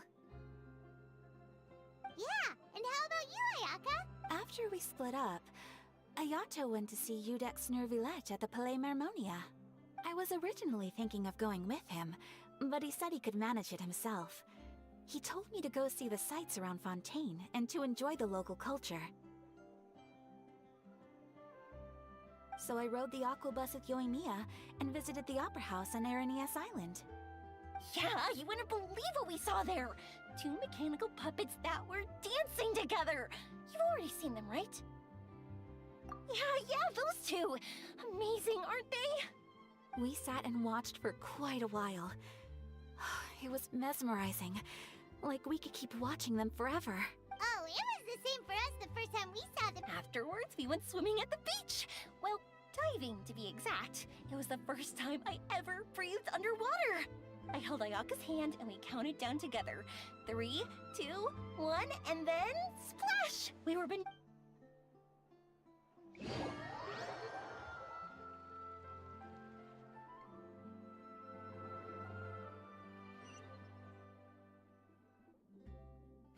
At first, I didn't dare to open my mouth.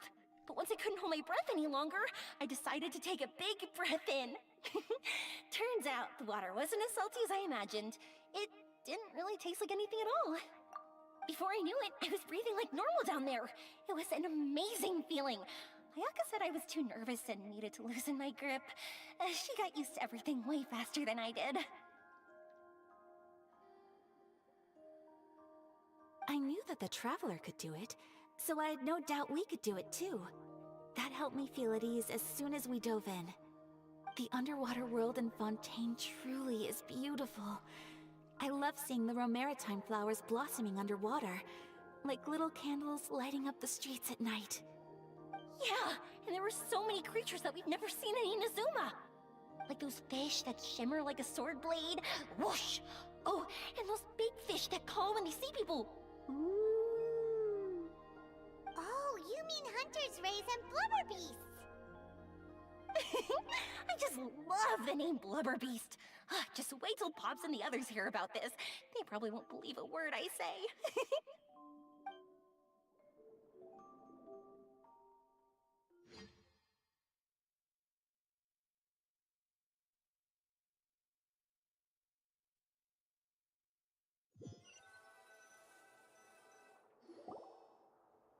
Yoimiya was down there for quite a while. It was dark before we finally rode the aqua bus back to the city. I figured she'd want to sleep in today. Yeah, even I was worried that I wouldn't be able to get up. I still felt like I was drifting in the waves when I went to sleep last night. But as soon as I woke up today, I remembered that we'd all be shooting a film together, and I was ready to go! Speaking of the film, where's everybody else? My brother and Xavier were speaking to the restaurant owner about using the place as a filming location. They should be here soon. As for the others, We're here. Please excuse my tardiness. I just finished the Special Patrol's 6-mile morning jog. Wait, 6 miles? I'm so tired. I heard you all chatting, so I decided to come down. I sure could use some of that endless energy everyone else has. Good morning, everyone. Morning. Can someone fetch me a cup of coffee? More milk, hold the sugar. Sure, I'd be happy to do that for you. No, you can't go anywhere. Please, have a seat over here so I can get started on your makeup. The last thing I want is coffee stains on my costumes. I can get the coffee! It's the perfect job for an assistant!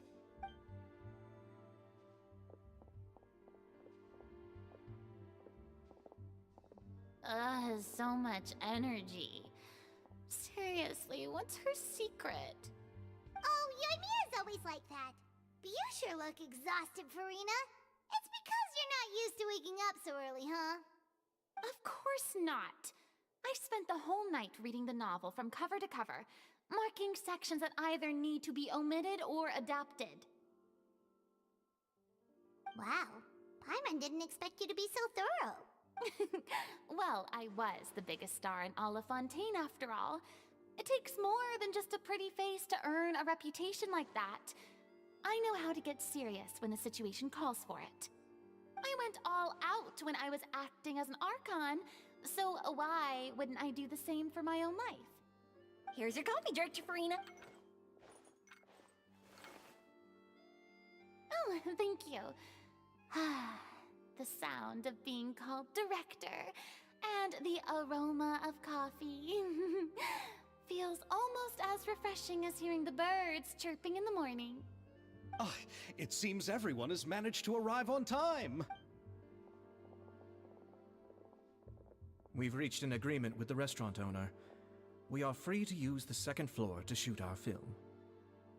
Really? That's great! He is really looking forward to our film and hopes that providing his restaurant as a filming location will attract more customers.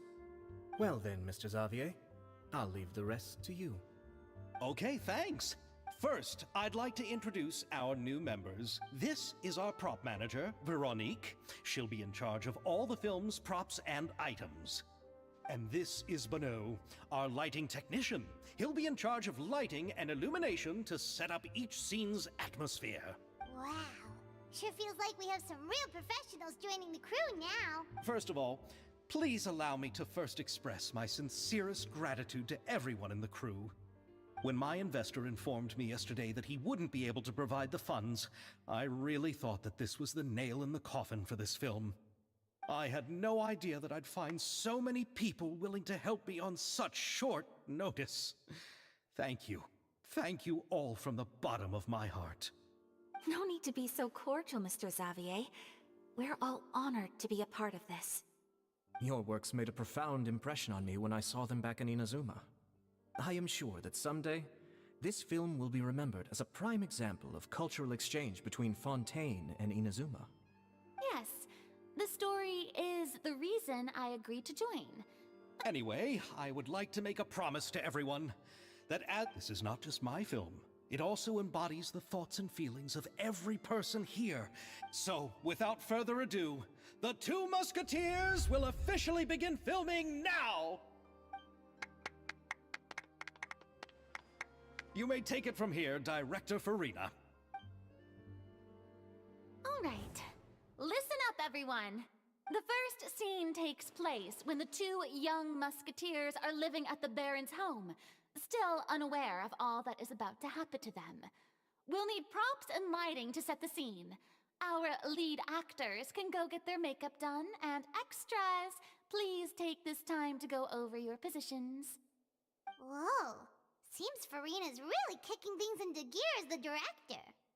Is everyone clear? I don't want anyone traipsing around the set like umbrella finches.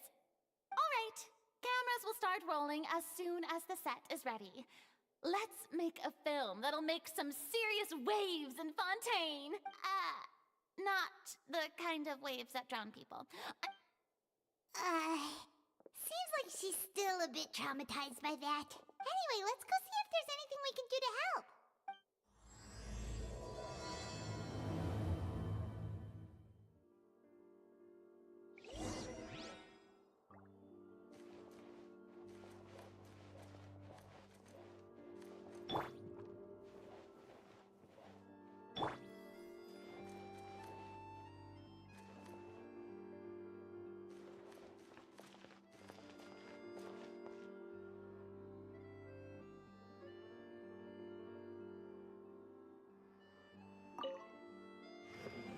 How about here? A little more to the left. You got it. Hey, Yoimiya, do you need a hand? No, I'm fine. You know, doing the lighting is kind of like designing a fireworks show. It's interesting to imagine what kind of atmosphere the lights will create. I heard that the Traveler will be operating the camera and Paimon will be the clapper loader, right? Those roles are just perfect for the two of you. Really? Is that because it'll be easy for Paimon to hold the clapperboard while flying? Well, sure, there's that, but that's not exactly what I meant. I just think that after all your journeys together, you two must have developed a super close bond and just naturally know how to work with each other. If I'm not mistaken, the director will want the cameras rolling as soon as the clapperboard goes clack. Oh, I see. It's amazing to see the magic behind filmmaking. Yoimiya, we need lights over there too. Oh, on it! I've got to get back to work. Chat with you later. Oh, it's exciting to see so many people working together to bring the film to life.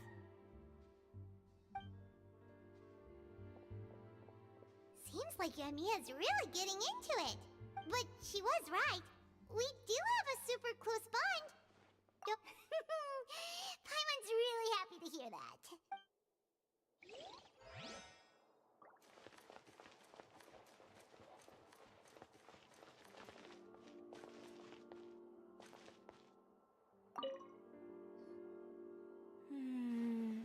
Ayaka has mentioned you to me before.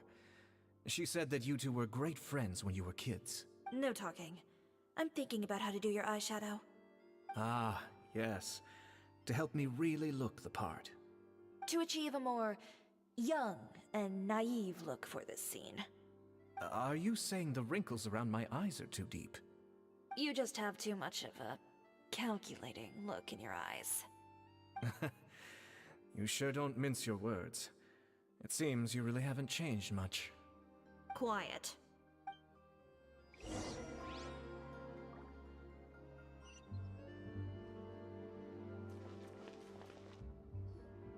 So, this is a real musket? No, it's just a prop weapon. Not bad. Have you seen a real musket before? Only in books and newspapers. I made this one based on the relative shape and proportions I saw in reference images.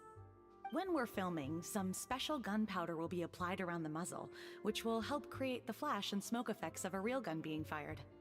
Which means it'll be up to the actors to portray the recoil. That's right. The sound effects for gunshots will also be added in post-production. Thank you, Veronique. I think I know where to start now. However, the musket's gears and firing pin could still use some work. Adding some wear on the metallic components will make them appear more realistic. Also, be sure to rub the muskets with some oil each time before we start shooting. That'll give the impression that the firearms have been well maintained. Good point. You seem to know a lot, Miss Chevres. I assume you use these types of firearms on a regular basis? Yes, I perform routine maintenance on my weapons every day. Just like we as people need to eat and sleep, muskets need to be cleaned and maintained. I also perform similar care for my sword every day, and familiarize myself with its shape and weight, to the point where it feels like a natural extension of my body. Yes, this way, our weapons will never betray us in the heat of battle. Yes, well said. It seems we have the same philosophy on this topic.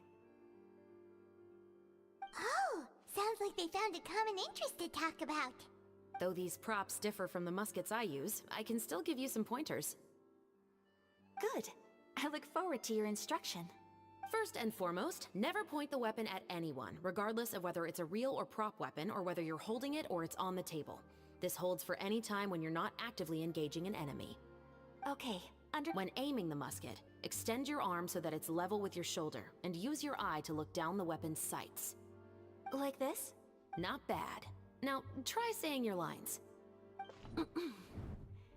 This is the end of the road for you. Good. Now turn your body a little.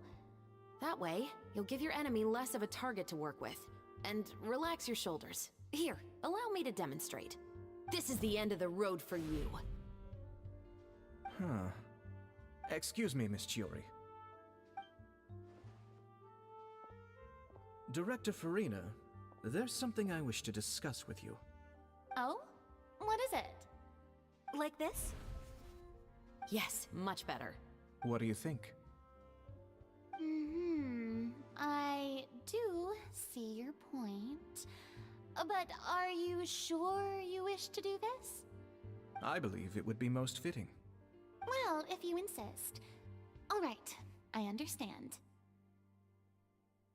Miss Ayaka, Miss Chevres, could the two of you please come over here? Huh? What's going on? Are we gonna start filming now? Let's go see.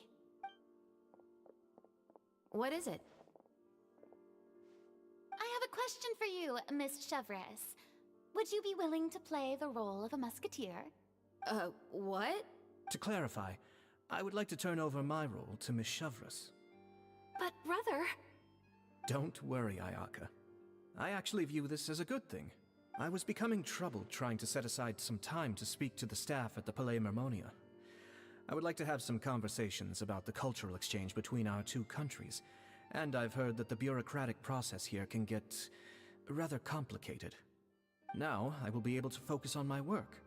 Besides, you also know that I'm not really one for public performances. Are you really sure? From a director's point of view, I also felt like the relationship between the two musketeers in the original story could be improved. The older brother in the story plays the lead role with his overbearing character, but this causes his character to overshadow that of his sister, and the theme of the two supporting and relying on each other isn't conveyed very well. But if we were to change the siblings to two sisters of a similar age, then that aspect of the story might come through more clearly. Also, I've seen you instructing Ayaka. That cold and dignified personality is exactly what we need for the older musketeer. Of course, even with all these insights, the decision should still be made by Miss Chevres. Chevres mentioned that she really likes the story, right? Paimon bets that she'll take the role. Alright, I'll take the role. Good. It's decided then. I'll get started on making edits to the script. We'll also need to make some immediate adjustments to the light. I have a feeling that our adaptation will be even better than the original story. You're doing a great favor for me, Miss Chevres. Don't mention it. I like this character, so if anything, I should be the one thanking you. Well, since my brother is the one who brought up the idea, let's go, Miss Chevres. I look forward to working with you. Please, just call me Chevres. Seems like you're really going out of your way to solve the problem I was having with your makeup. Surely you jest, Chiori. I assure you that I was mostly motivated by a desire to spend more time on formal business. Oh, come on. You really think I'd buy that? According to what I've heard from Ayaka, her brother is someone who can juggle 10 different matters at the same time. I'm sure you have other reasons for backing out. Perhaps. Ayaka always said she wanted to go out and see more of the world, just like the Traveler. But I feel that she needs not only to see other nations, but also to make some different kinds of friends. I think it would be harder for her to make new connections with me constantly by her side. I would like to give her some space. Alright, go on. Spoil her some more. Ayato! It's too bad you're stepping down from the role. Paimon really wanted to see you act as a musketeer. No need to poke fun at me. It's a little hard for Paimon to imagine you saying those lines. Yes, I've made an appointment to meet some people from the Palais Mermonia. Now, I will have some more time to prepare. Traveler, get the camera ready. Paimon, get the clapperboard. Actors, to your positions. We're about to start shooting the first scene. Go on now. And please take good care of Ayaka. Yep, don't worry. Thank you. I look forward to seeing the film when it's finished. All right. Now that we're all here, let me help set the scene for everyone.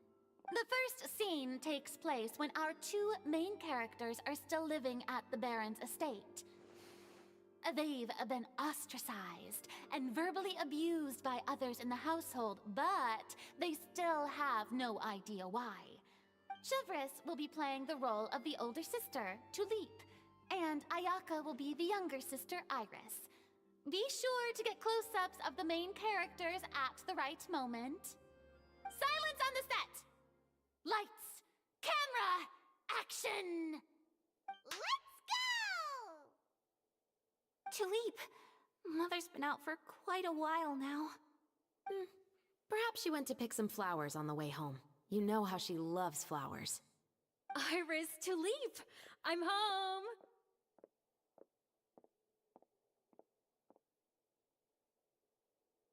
Mother! You were out for so long, we were beginning to worry about you. I'm sorry, but I'm back now, safe and sound. Here, I brought your favorite treat, apple turnovers. Mother, what are those bruises on your hand?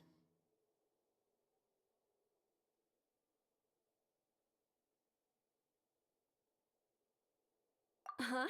What bruises? Oh, I must have bumped into something while I was working yesterday. But I didn't notice them this morning. Then perhaps they're from when I accidentally tripped when I was out just now. By the way, did you have fun playing at home? What's the matter, Iris?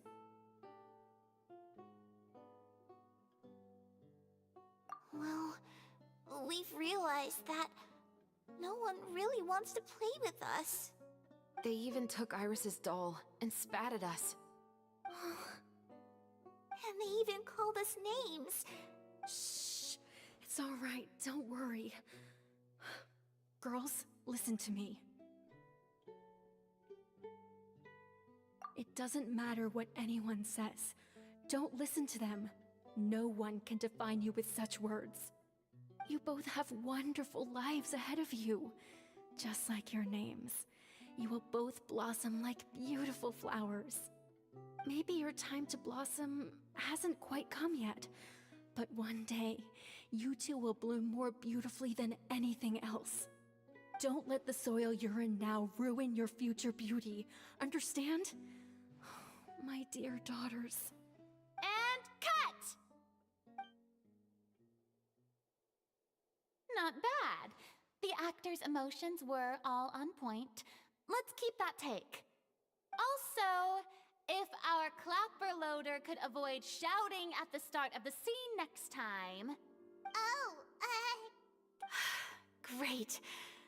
I was a little worried that my nerves would get the better of me. What about you, Chevros? I felt fine. The lines weren't too difficult at all. Seems like Farina must have adapted the role nicely. You two were great. I couldn't tell it was your first time acting in a film. You should have more confidence. Thank you for your encouragement.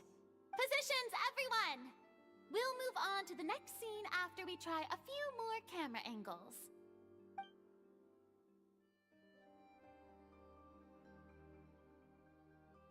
This scene is when our two characters return home, only to discover their mother has been murdered. Ready? Lights! Camera! Action! Mother, we're back. Mother?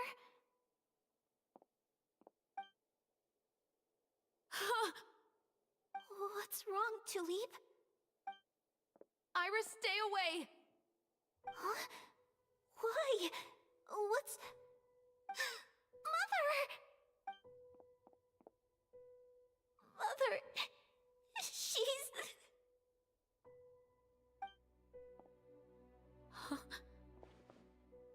There's poison in this cup. I could have sworn I've seen this kind of... Those aristocrats. They didn't even try to cover up their actions.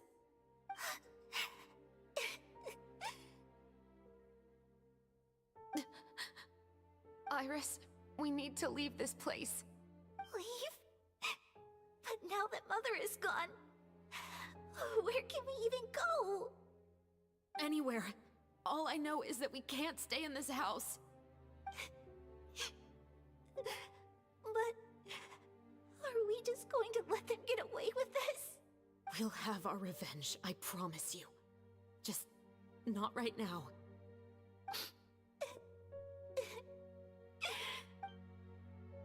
Come on, let's go. No, wait. We can't just leave Mother here like this. At least let me leave this rose with her. That's why we went out in the first place. To buy her this flower. All right. Goodbye, Mother. We'll avenge you.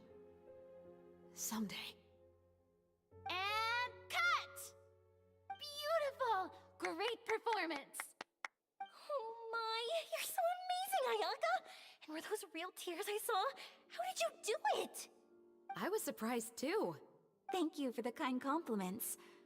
Actually, as soon as Director Farina said action, I told myself not to think about anything. I just felt the weight of the moment and became the character. It's quite similar to practicing the art of the sword. You clear your mind and focus only on what's happening in front of you. Ayaka's performance was amazing. Have I discovered an acting prodigy? Pipe down, everyone! We need to move on to the next scene!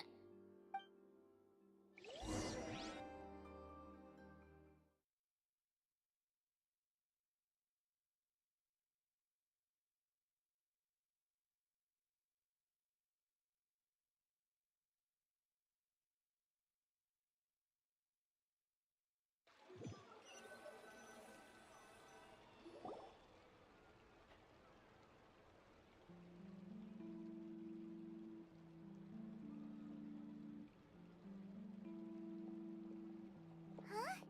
Are we done already?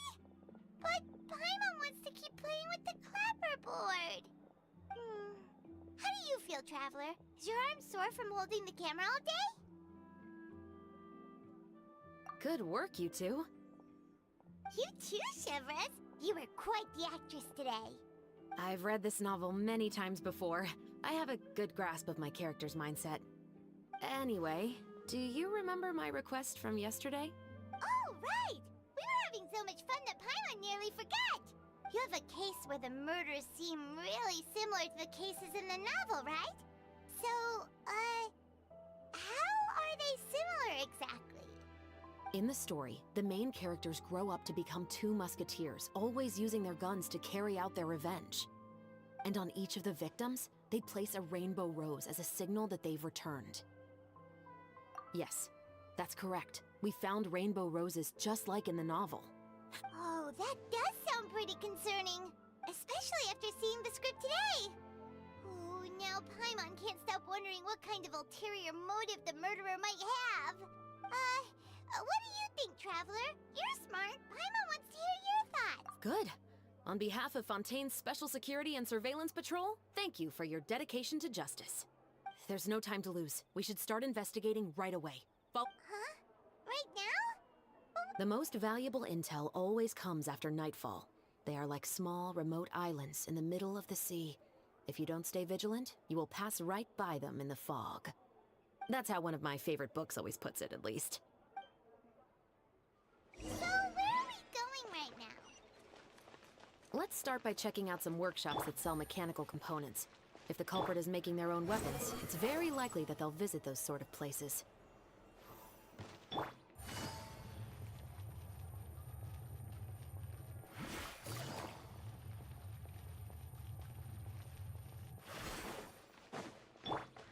Swarm Fury!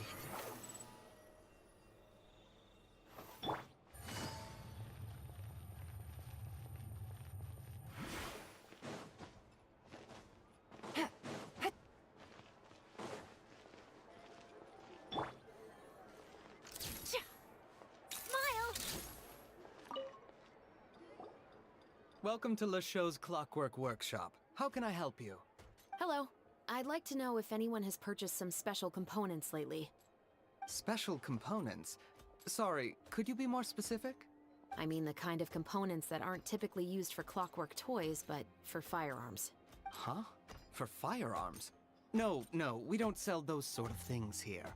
Don't misunderstand. I'm not here to cause any trouble. We are merely investigating a case, and we're hoping that you could cooperate.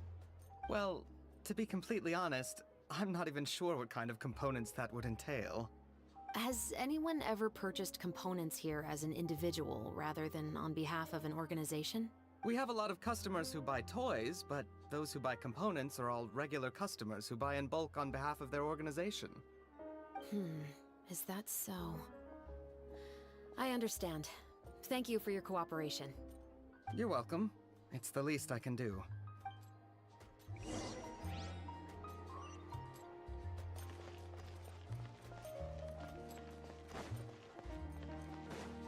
Behold!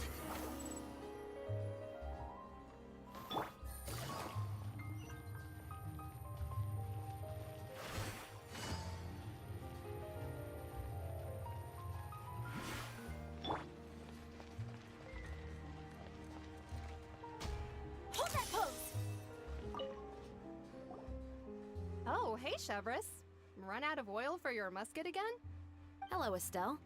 I want to know if anyone has come to your shop recently to order some firearm components.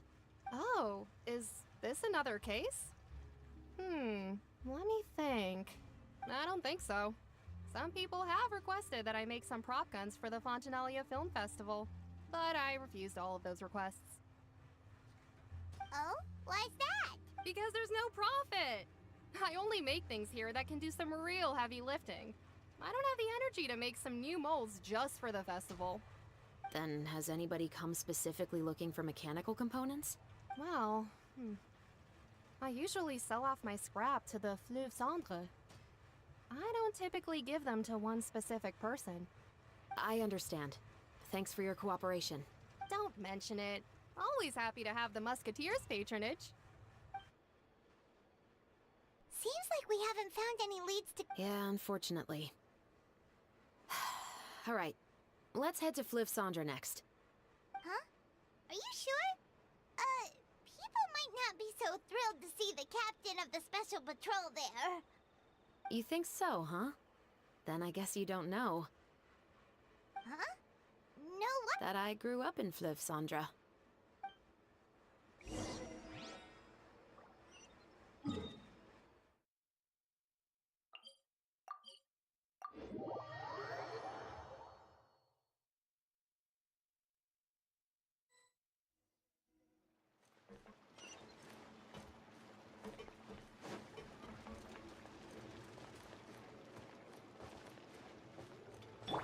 Squall and Fury.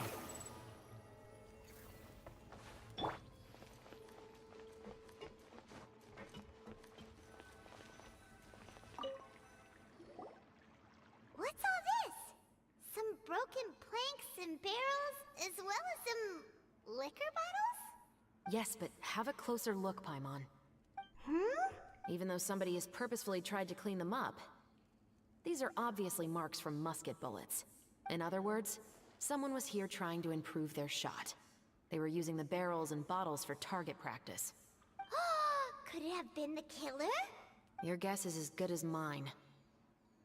Although many people at Fleuve Cendre own guns, few hide the fact from others. And even fewer would go to such lengths to hide markings from practice shots.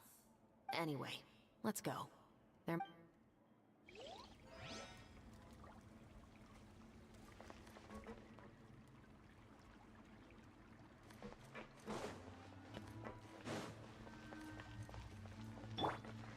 Upon the gale.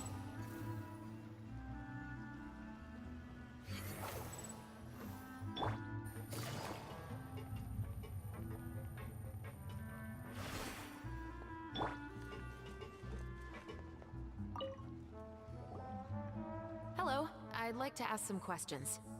I don't know anything. Don't worry, I'm not here to arrest anybody. You say that now. It's the truth. Here, take this as my guarantee. Wait, did Paimon just see what she thinks she saw? Is the captain of the special patrol bribing a citizen? Seems you're different from the other guards. What do you want to know? Have you heard anything related to muskets in Fleuve Cendre lately? Anything at all? Muskets, huh? All I know is that about 2 weeks ago, we started hearing some loud noises at night. Were they gunshots? Possibly. It's hard to tell around here. Someone's house collapsing, a pipe exploding somewhere, it's all the same. But the noises I'm talking about definitely happened after I fell asleep. Do you know where the noises were coming from? I don't remember clear- Is it that you don't remember, or that you need to think about it some more? You tell me. Then please, think about it some more. She's giving her even more Mora! The noises came from the end of the Southern Waterway. I came out and had a look for myself and I wasn't sleeping well, but I didn't dare get too close. That's all I know. All right, I'll take your word for it. Thanks for the pâte de fruits.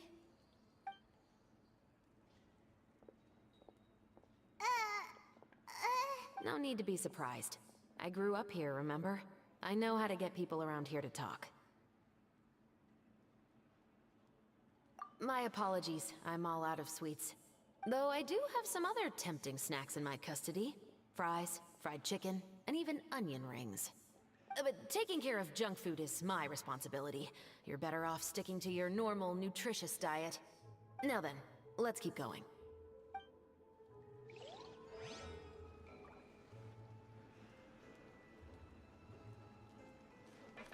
I guess I'm finally on the right path. Let's take him.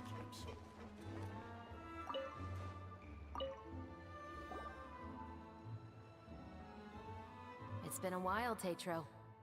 Please, just get on with your request. I want to know if you've heard anybody talking about muskets lately. Information isn't free, you know. I've heard that bandits have been extremely active in the countryside recently, and they've been affecting the delivery of goods to Poisson. You're still as helpful as ever. One of our men got drunk at dinner about a month ago and lost his gun. 3 days later, it turned up in the corner here. What's weird about that? He just forgot where he put it, right? This is Fleuve Cendre, my friend. But that gun turned out to be an exception. It didn't get any new wear and tear on it. I suspect it came back because the weapon was already known to the guards. You mean, a criminal was afraid the Marechaussee Phantom would use the shot marks to track them down? Maybe. But if that's the case, the culprit really took great care to avoid getting caught. I didn't say anything about a criminal. In Fleuve Cendre, knowing who was killed is as easy as knowing what clothes you're wearing today. It's the guy living in the east side, isn't it? I've never liked him. Every time he's here, he just orders a drink and sits there with a nasty look in his eyes. So, who was the one who lost the gun in the first place? Don't bother. He's right. I know you grew up here, Chevres. Even though you're on good terms with the Spina, you've still been gone too long. Not many people know you here now, and a lot of people don't like the Special Patrol. I know. So take my advice and don't show your face too much around here. It's for your own safety. I'll come and go as I please, and I'm afraid I'll be appearing more often due to my work. All right. Don't say I didn't warn you. Seems like that's all we'll be able to uncover for today. Paimon feels like we managed to learn a lot more here than up on the surface. Yes. Assuming that everything we found is indeed connected to our suspect, then their timeline was probably something like this. A month ago, our suspect found a gun and took it home to disassemble it. Once he'd figured out its mechanics, he brought it back. In the following weeks, he used some parts to create his own makeshift musket, and took it to the Fleuve Cendre for target practice. Then, a few days ago, he found his target and carried out the murder. Once the deed was done, he left a rainbow rose on the body, just like the scene in the novel. That all makes sense to Paimon, but we're still no closer to figuring out the killer's identity! The deceased was a resident of Fleuve Cendre. It's said that he was a poor, solitary man. Yeah, that's also something I'm trying to figure out. If we are indeed following the novel, and there's a story behind the murder, then this murder should be an act of vengeance. But according to our investigation, the deceased didn't have any enemies. He was no saint, but no one's heard of a rival who hated him enough to shoot him dead. What message is the killer trying to convey? And to whom exactly? We've thoroughly investigated that possibility. He claims to have spent the whole day at the Opera House on the day of the murder, and the staff there have confirmed his account. Okay, so he has an alibi.